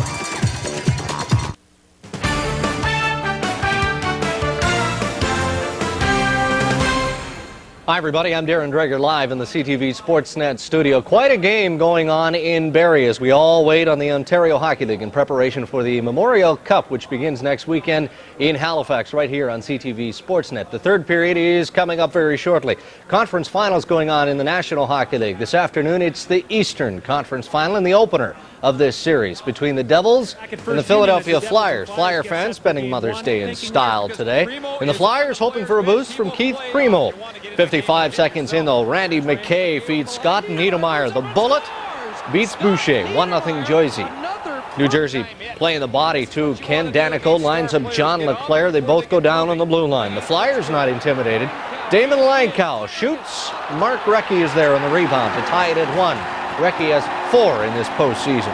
Back come the Devils. Jason Arnott with a body. Hits Eric Desjardins, takes the puck and feeds Peter Sikora. His backhand eludes Brian Boucher. 2-1 New Jersey. 34 seconds later, Sergei Brylin finds Bobby Holig. Score, for heaven's sake. It's been 3 years. His first goal in 28 playoff games. The Devils lead 3-1. You can make the final 4-1 in favor of the Devils in Game 1 as they get set for Game 2 at First Union Center in Philadelphia on Tuesday. Major League Baseball today on the net. Jim Fregosi managing his 2000th big league game, taking on the Devil Race. Bottom of 2, Jose Canseco gives David Wells offering a ride. It's a solo shot. He's got 6 this year. 1-0 Devil Rays. Top of the 7th, 2-zip Tampa. Pinch hitter Darren Fletcher also sends one out, but is it enough? Goes off the top of the wall. Alex Gonzalez trying to score from first. Is he going to beat the throw? So many questions. There's an answer. He does. 2-1 Tampa. Top of 9, Jays with 2 men on. Gonzalez singling. Tony Batista trots in to tie it at 2. Next batter up is the man they call Fletch. How about a sac fly to left field? Jose Cruz Jr. tags up. 3-2 Toronto. Bottom of the 9th. Wells gets Vinny Castilla to ground out. The third complete game of the year for Boomer Wells as the Jays win 3-2. Toronto picking up the win 3-2 over the Tampa Bay Devil Rays, so they win this weekend series 2-1. I should also mention the Montreal Expos taking on the Chicago Cubs to close out their action in Montreal. The Expos turned a triple play. We'll have highlights of that coming up on the early edition of Sports Central. We'll talk about Major League Baseball. Craig Simpson will rejoin the team, and he'll look back at Game 1 of the Eastern Conference Final. And we won't forget the NBA, but it's back to Barrie after these messages. Ryan Barnes of the Barrie Colts has had an outstanding playoff. He's had a great year, and he's one of the team leaders. He's a Detroit draft pick, second round, 55th overall in 1998. He's also done well with the stick, if you will, against Belleville and against these Plymouth Whalers. And he joins us now to talk about his prowess. You had a good playoff. How's this today?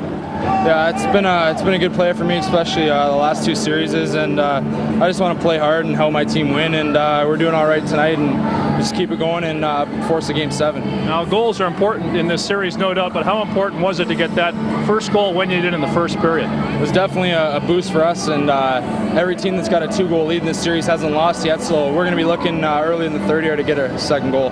Ryan, there is so much that's gone on with the Barrie Colts that it would take me more than the intermission to explain it all, but just quickly, you've had to deal with an awful lot of off-ice adversity, not so much on the ice. How have the players dealt with all that? What's been their thoughts through it all? Just the boys in the room have used, I guess, all the off-ice adversity and even on-ice adversity as something to rally around to help us win hockey games and help motivate us to win games, and it's been a big help, and guys have really pulled together here and really committed to winning. All right, it's worked so far. One very important thing left to do. Go ahead, quickly. Yeah. Just like to wish my mom a happy Mother's Day and say hi to everyone back in Dunnville. All right, back in Dunnville, where Peter DeBoer, the coach of the Plymouth Whalers, is. Good luck in the third period. Thank you, Ryan Barnes. More to come from Barrie and Plymouth and the Molson Center on CTV Sportsnet and CHL Sunday.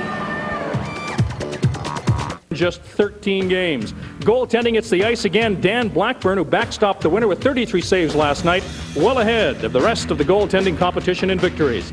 Nielsen pops up in other news as well. He was traded by the New York Islanders to the expansion Columbus Blue Jackets for 4th and 9th round picks in the draft at Calgary next month. The Hitmen lost a scout too as the Minnesota Wild get ready for the upcoming NHL season. The Regina Pats have made changes. They will not renew the contract of head coach Tim Tisdale. And a reminder again, this time next week, we're into the Memorial Cup. It begins the 20th next Saturday. Halifax against either Barrie or Plymouth. We've got all the action live on CTV Sportsnet, including a final on CTV Sunday, the 28th. Eric Reitz and teammates have done everything they possibly have been able to do to win a hockey game. They're one period away from doing it if they can keep it up in the third. Back at the Molson Center, the play of the second period brought to you by CCM, when you're born to play. No scoring, but some great goaltending, particularly by Rob Zepp, who robbed Mike Christian right there with a terrific glove save. It remains 1-0. It has been a great hockey game, and more of the same to come, no doubt. The third period lies ahead. CHL Sunday on CTV Sportsnet is presented in part by Molson Canadian. It's a Canadian game. And by Sherwood, proud to serve the hockey world. They are enjoying this big and small at the Molson Center in Barrie. We hope that wherever you are today, you're enjoying it right along with us. And happy birthday, Mom in Surrey, British Columbia. Here's a look at your second period statistics. Brought to you by Coho, makers of the new 3380 titanium skates. Coho, a whole new game. Shots on goal, only one different through 40 minutes. And the goals, only one different through 40 minutes. And Michael Christian has had lots of opportunities to bury the biscuit in the last little while. Nothing for him yet. So one of his teammates potted one. Mike Jefferson has the goal. 6:13, period 1. The Whalers can afford to lose, if you can call it that. They can go back home and still win this thing in Game 7. The Colts cannot. And they've got the 1-goal lead. And they are standing here at the Molson Center for the puck drop in the third period. Great round of applause for the Barrie Colts, who their fans will be seeing the last period of the season. Cation dumps it in. Zepp leaves it there. First body check of the period. There's a shot right in front. Is number 27, Michael Henrik. Couldn't get it on the backhand. Missed on the forehand. Tried to turn on the backhand and couldn't get it. Right away the Colts come close. Christian again to Henrik. Centers in front. Christian couldn't get it. Gouldy brought down. Kaiser finally relieves the pressure. Fitzgerald over to Sean Fisher. Cation. Christian. Rink wide they go. Stops at center ice. And it is fired off the glass by Sean Fisher. Out and over. As opposed to over and out. Great opportunity here for Barrie early in the period.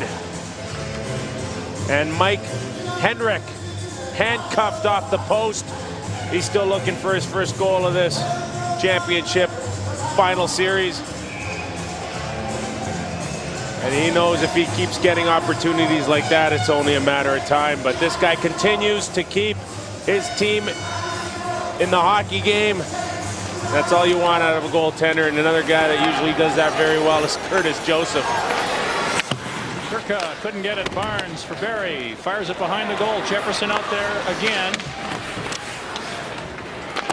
Back to the point it goes. Power winds up, shoots. And that went off of Weiss, number 9. Now in close they come again. Jefferson, the goal scorer for Barrie's got the puck. Wheels, centers. Barnes one-timed it and missed. Keith. Barnes has got it again. Weiss. Boy, great pressure by the Barrie Colts and 2 sticks down on the ice. Defenseman without his stick usually is trouble. Forwards gotta find a way to get the stick back to a defenseman. Well, the Colts lead it 1-0, and they lead in chances early in the third period. Off the face-off, the Whalers bringing it out. Looking for a goal. Williams dumps it in. Reitz, who has given us a clinic in shot blocking, helps clear it out. Schwitke for Zetosicki. Was not offside. It looked like he may have been, but he had control of the puck when he brought it in. Hill shot. Nobody in front to deflect. Schwitke again. Nistus now, number 10. Brings it out. Jarrett, long shot from the blue line. And Reitz, number 5. Dumps it down the ice. Schwitke on his man. It rolls right to Zepp.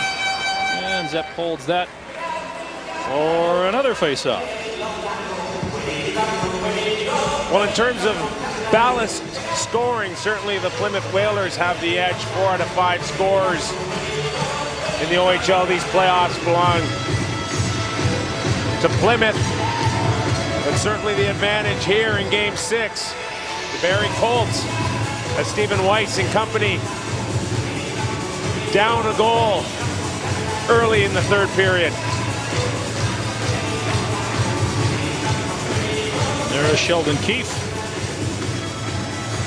Out of Brampton, Ontario. The OHL Rookie of the Year in 1999 and a second-round pick of Tampa. Plymouth wins the faceoff. Fisher will get it up to Lalonde, number 14. He fires it in. Steered to the corner. They make changes, trying to match up lines here. Cation dumps it to Barnes, who had to turn around to retrieve it. Fitzgerald's back on the ice once again. And so is Jefferson, and there they go. Just missed with the body check. There's a backhanded shot that went off the side of the goal.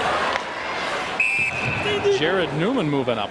You mentioned it in the second period, those defensemen moving in. There was another example of it. And as this third period progresses with a 1-0 score, I think we'll see a lot more of that. Jared Newman doing a good job coming along the boards and getting the puck towards the net. And get a great opportunity off a tough angle to get one past Finley, but definitely we'll be looking for a much more aggressive Plymouth Whaler defense. 17 minutes and 15 seconds left to go in the third period. 1-0 is the score. The Barrie Colts lead it. And the face-off is in their end. Justin Williams, number 21 for Plymouth, wins the draw. It comes back to the point. Fisher, weak rolling shot. They're having trouble corralling it. Now they do. And there is Barnes, the second period intermission guest. Fisher back the other way. Dumps it off the boards weakly. Was lucky that wasn't intercepted. And Hill takes over in his own end. Starting this third period a little bit tentative now. Both teams. Some scoring chances off the first minute or so. There's a giveaway by Zepp. That almost resulted in a goal. Surma, long shot. No trouble at all for the big pads of goaltender Finley, who played a great second period, as did Zepp. Both goaltenders have played very well here, as you might expect in a 1-0 game. Reitz just dumps it to center ice. Kaiser turns to get away from Henrik, and that's off the boards. Down now, moves out. Long shot by him. No trouble for the goaltender.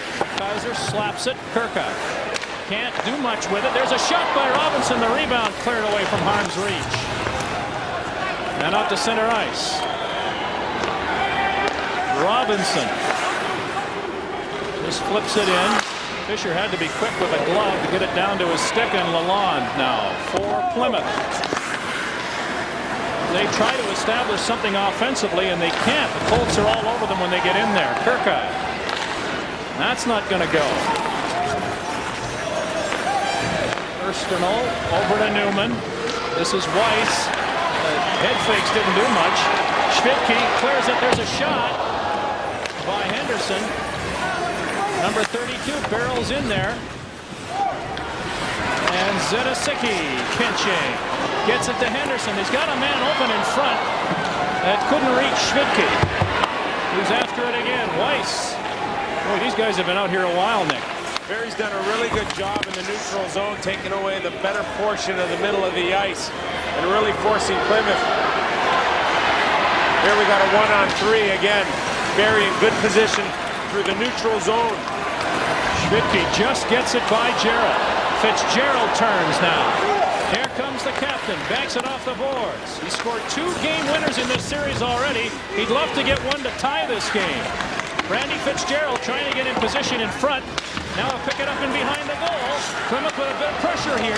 Back to the point. It comes on the backhand. Jarrett. That took a funny bounce off the boards. Branham can't get it past Robichaud. Fitzgerald. He's got a man behind the net. Gouldy with it. Gouldy trying to work in front.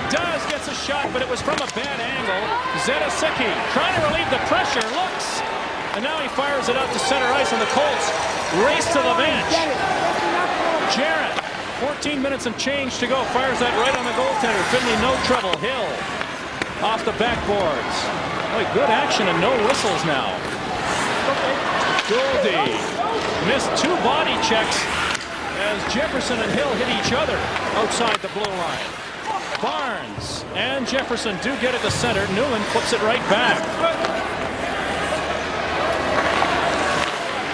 They can hear the buzz in the crowd. They're expecting something big to happen here. It's going to be a Barrie victory or a goal from the other side, which would quiet this crowd right down. Keefe is in there offensively. Here's Jefferson, who's had a great game. Missed us. Trying to fire it past Barnes, who's doing a good job checking. Surma now gets it on the backhand and along both players' benches, and they take advantage of the puck being that close. The Whalers make big changes here. And then another giveaway, this time by Hill. There's a man open on the far side, and he found on the shot, did Lalonde. He was there waiting for it and couldn't get it all. Point, Fisher, shot weak in front of the goal. Now tipped down the ice. Henrik doesn't know he's got it. Now he does. Here's Michael Henrik.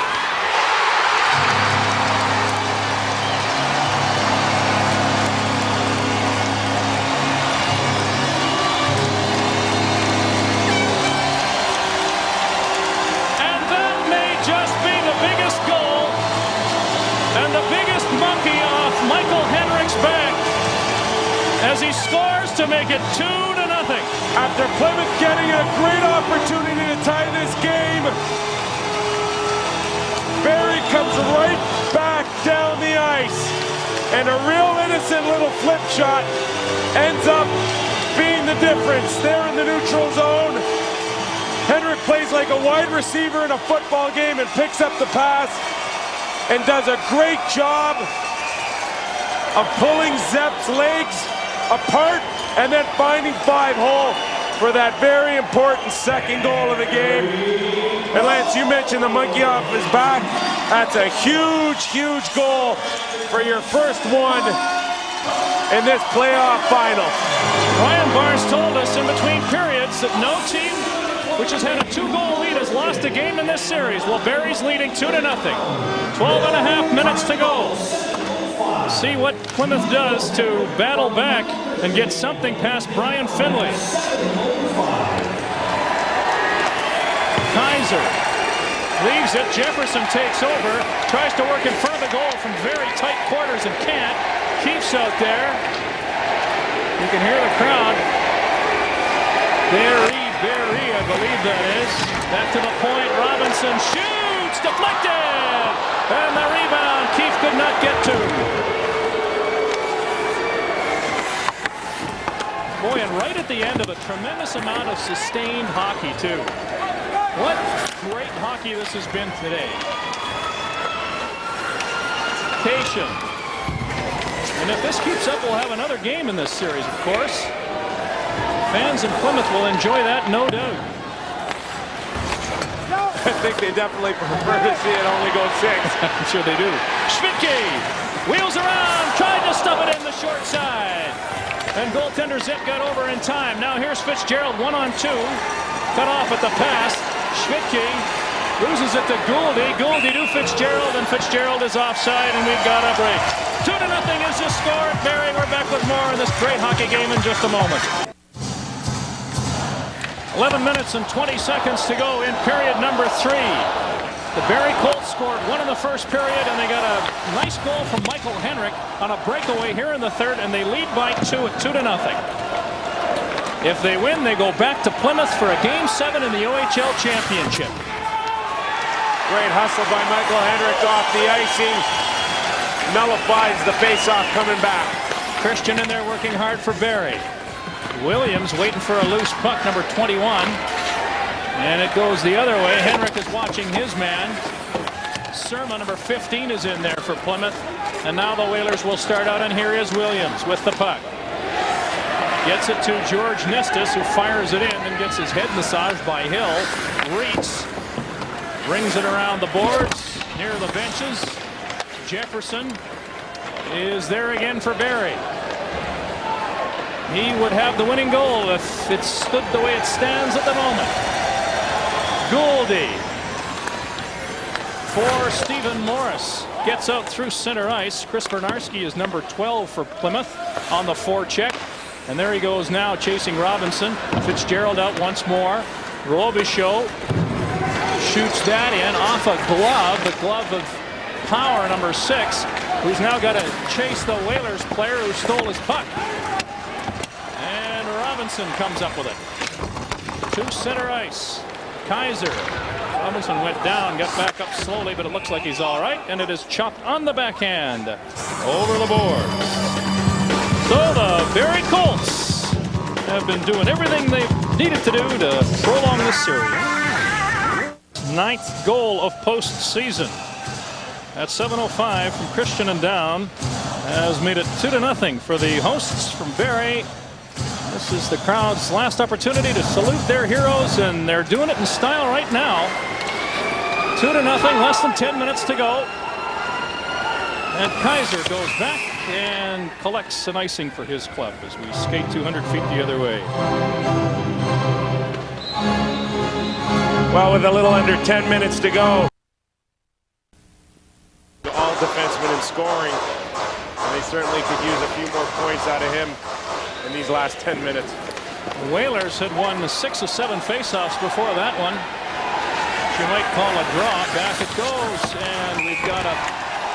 Now, I'd like to have a look at the replay of that. We've got a Plymouth player touching the puck for the icing. It looked from where we stood as though the Colts player, Verbeek, got there first. It's not going to matter anyway what we think. They're going to do it back at the other end. But it was pretty close. And the Whalers 6-1 in faceoffs going into that last one, like I said. So you might say Plymouth won that one as well, and that would be 7-1. Here's a look at that right at the end. Did Verbeek get to it first? Nobody touches it there. I think it's no question. Well, no, maybe he did give it to Nate Kaiser coming in. Perhaps Timmy Verbeek took a swing at it, but Nate Kaiser came in with a last-ditch effort. Either way, we got a face-off deep. And Plymouth needs to start winning some draws and getting the puck to the net.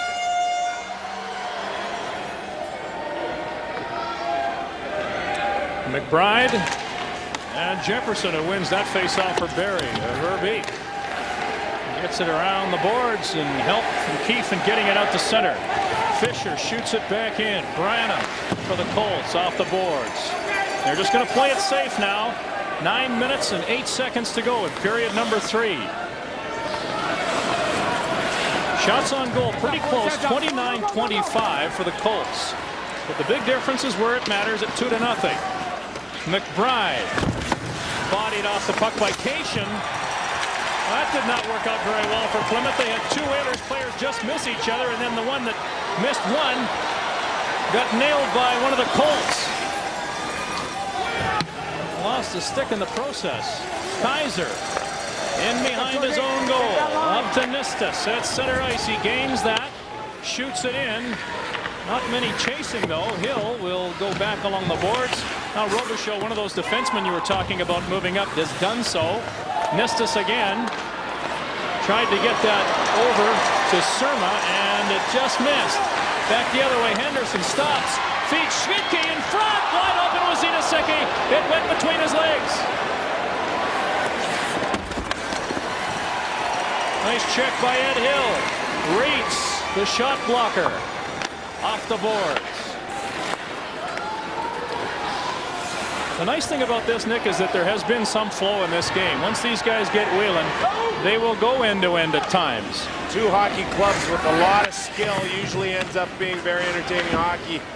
So far, we've seen 2 of the best teams facing off here in the final. Robichaud, nothing there. Jarrett sweeps it in along the wall. Reeds. Again, he's got room, and again, he just chips it up to center off his stick. Here's Schmidtke. Schmidtke with Zitaseki, number 19, and they turn to make a change to the Colts front 3. Robichaud staying out there on defense. Whips it in. Plymouth a little slow on the change. Now they get their bodies in there. We're certainly not seeing out of the Plymouth Whalers forwards good puck support. We're seeing pucks going in and only one guy getting there. No support means no scoring chances. Well, it's been a tough year for Bill Stewart. Not allowed to cross the U.S. border, so for a game 7, and they're 7 minutes and 5 seconds away from that, he'll either go to the border and wait there, or else he'll stay in Barrie as he did for the last game in Plymouth, a game that the Colts lost. So that's got to be murder on somebody, but you know, he made his bet on that one, and that's the price you pay for smuggling somebody across the border twice. But his hockey club has certainly put that to bed, and they have played extremely well, and they're looking to force it the full distance. Hats off to them, too.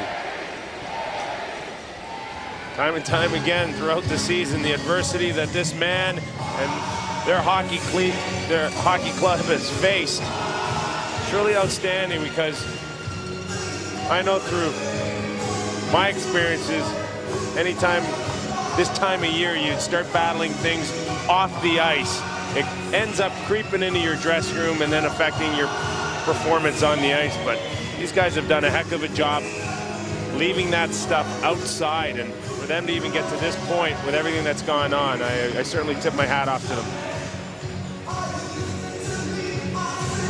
Although I'm sure that the folks here in Barrie and certainly the management would have loved to have had a much quieter year in the off-ice respect. But on ice, they've got to be pretty happy. They'll be happier if they can win on the road in Plymouth, Game 7. It's not over here yet, though. It's 2-0. 6 minutes and 40 seconds to go, but the Whalers have got to get a goal here to start something in a hurry. They have not been able to beat Brian Finley. Zep's been beaten twice. Keefe would like to make it 3 times, but he's stopped. Fisher rink wide. And Gouldy didn't see it in time. Barnes off his stick. And in deep. Kaiser will take a half a body check and go down. Fisher.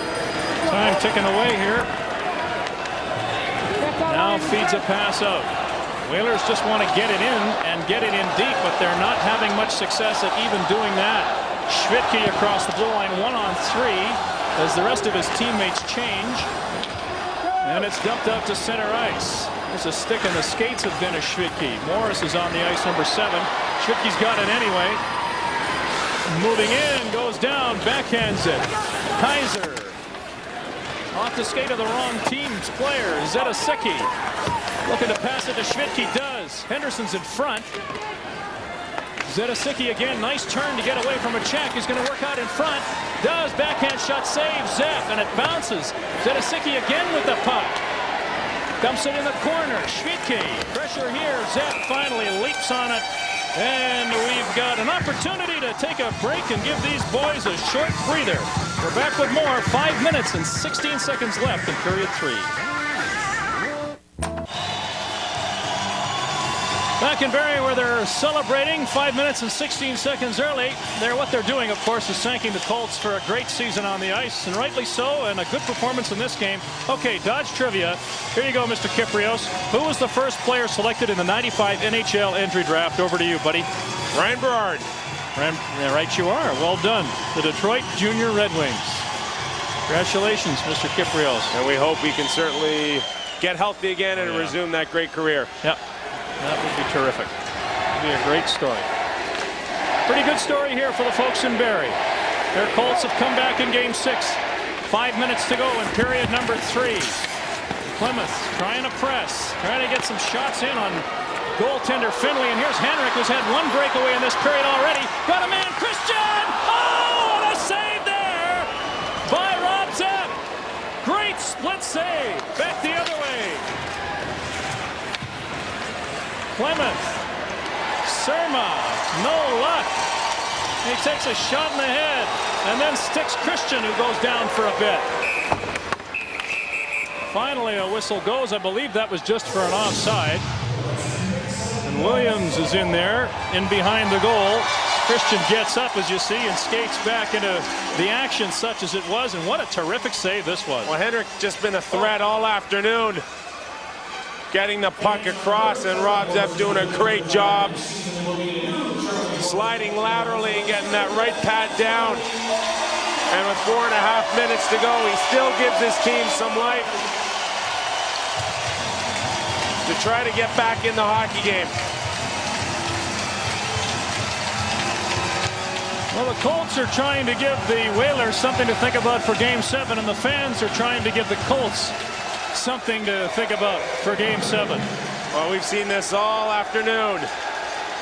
The stuff behind the scene. Everybody trying to draw a penalty, trying to get the edge. But I really like the way this game was officiated. For the most part, let the guys play. Let them decide who's going to end up winning this championship.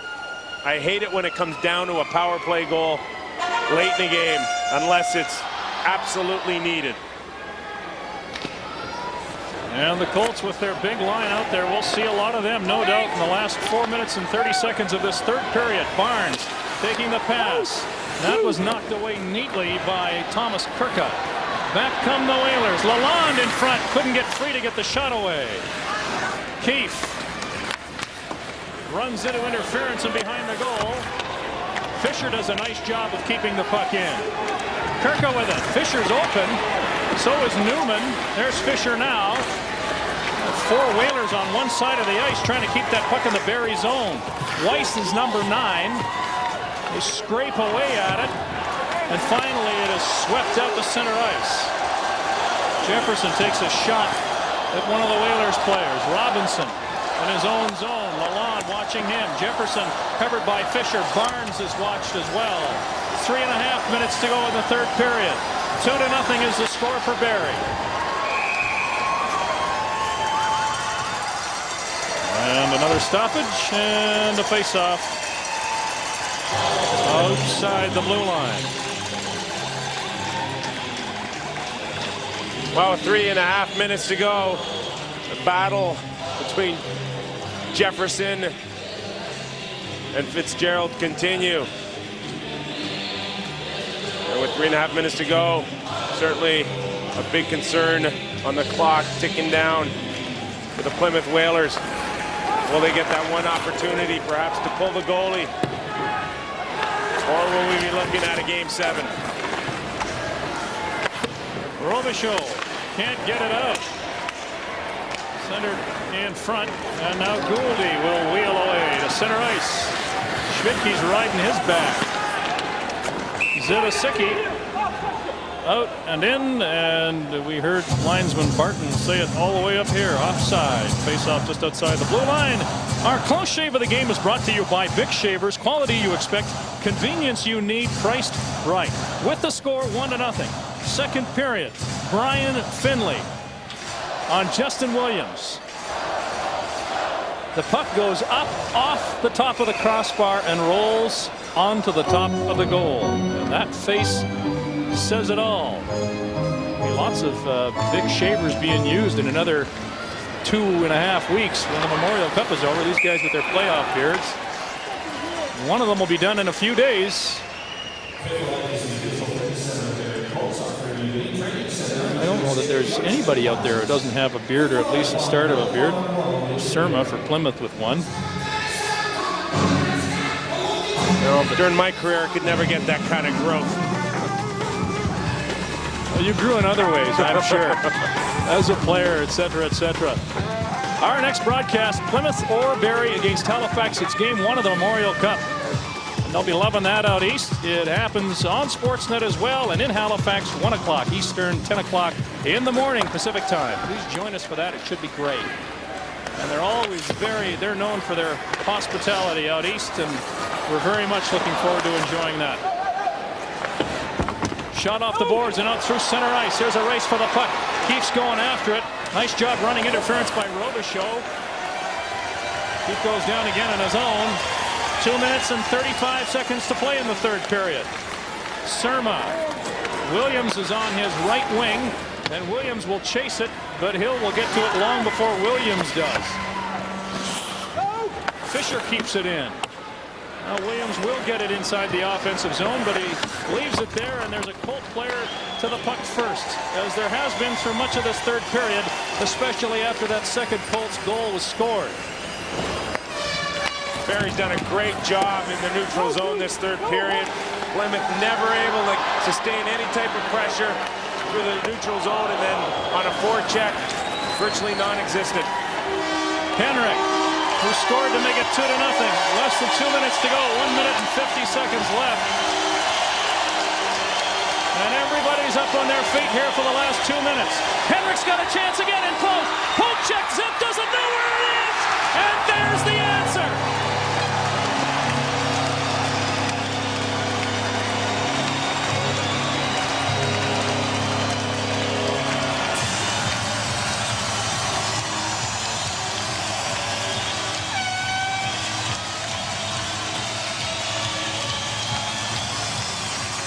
Well, again, you got to pick opportunities here and make the most of it.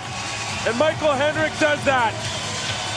And for a guy that was snake bit the first 5 games, Michael Henrik gets a bounce his way. And that came in the form of an empty net at the top of the crease. And certainly this guy going into Game 7 on a full head of steam is awfully good news for the Barrie Colts fans.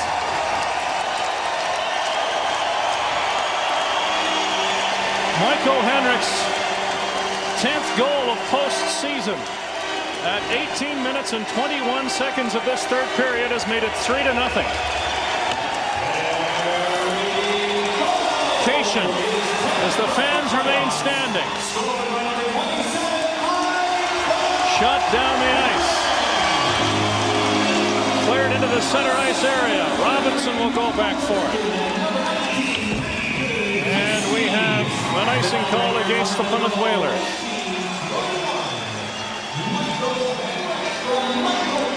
As good as these Colts have been, Nick, they've got to save something for Game 7 too. That's the thing to keep in mind.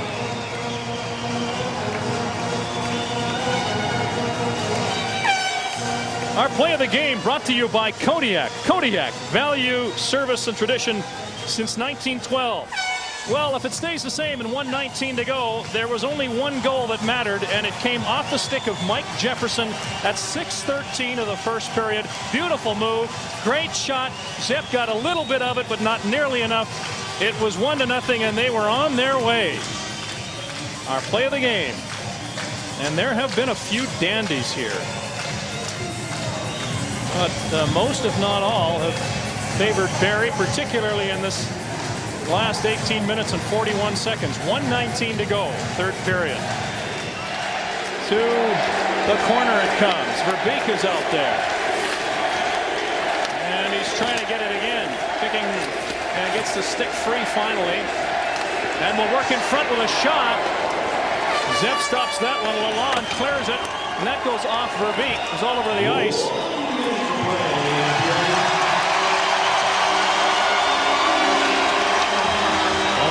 Bet it's worth the drive to Plymouth from Barrie for the next one. I don't know if there'll be many seats available. Hill doesn't connect with the puck. Rates Finley's 40 seconds from a shutout in Game 6. Christian, the late penalty coming up to the Plymouth Whalers.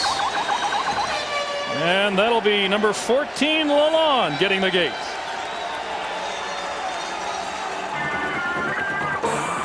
CHL Sunday on CTV Sportsnet. Brought to you by Canadian Tire, still the right place. By Dodge, a proud sponsor of Major Junior Hockey. By Molson Canadian, it's a Canadian game. And by Sherwood, proud to serve the hockey world.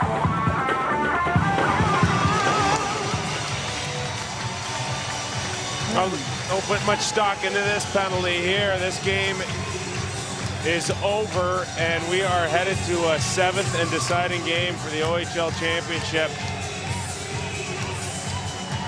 And it's a shame that this man won't be behind the bench in Plymouth, or at least we don't think he will be.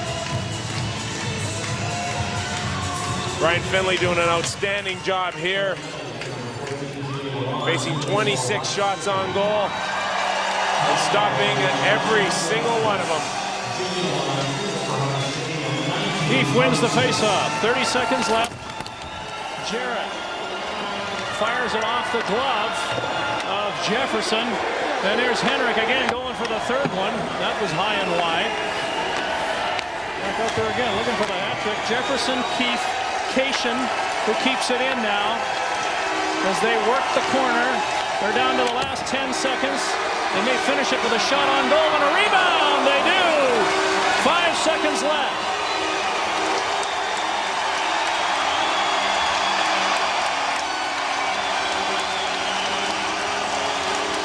And if you can call what's going to happen in Game 7 at Plymouth, Michigan, you're better than Nick Kypreos. Then who is it? 3-0 final. Back in Barrie, today's 3 Stars brought to you by Best Western, Canadian hockey's home away from home. And number 3 is Mike Jefferson, who got the winning goal in this game.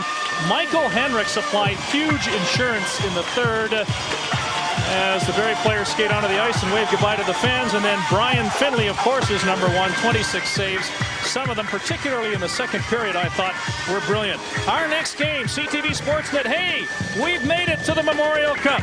May 20, either Plymouth or Barrie against Halifax. 1 o'clock Eastern, 10 o'clock Pacific time.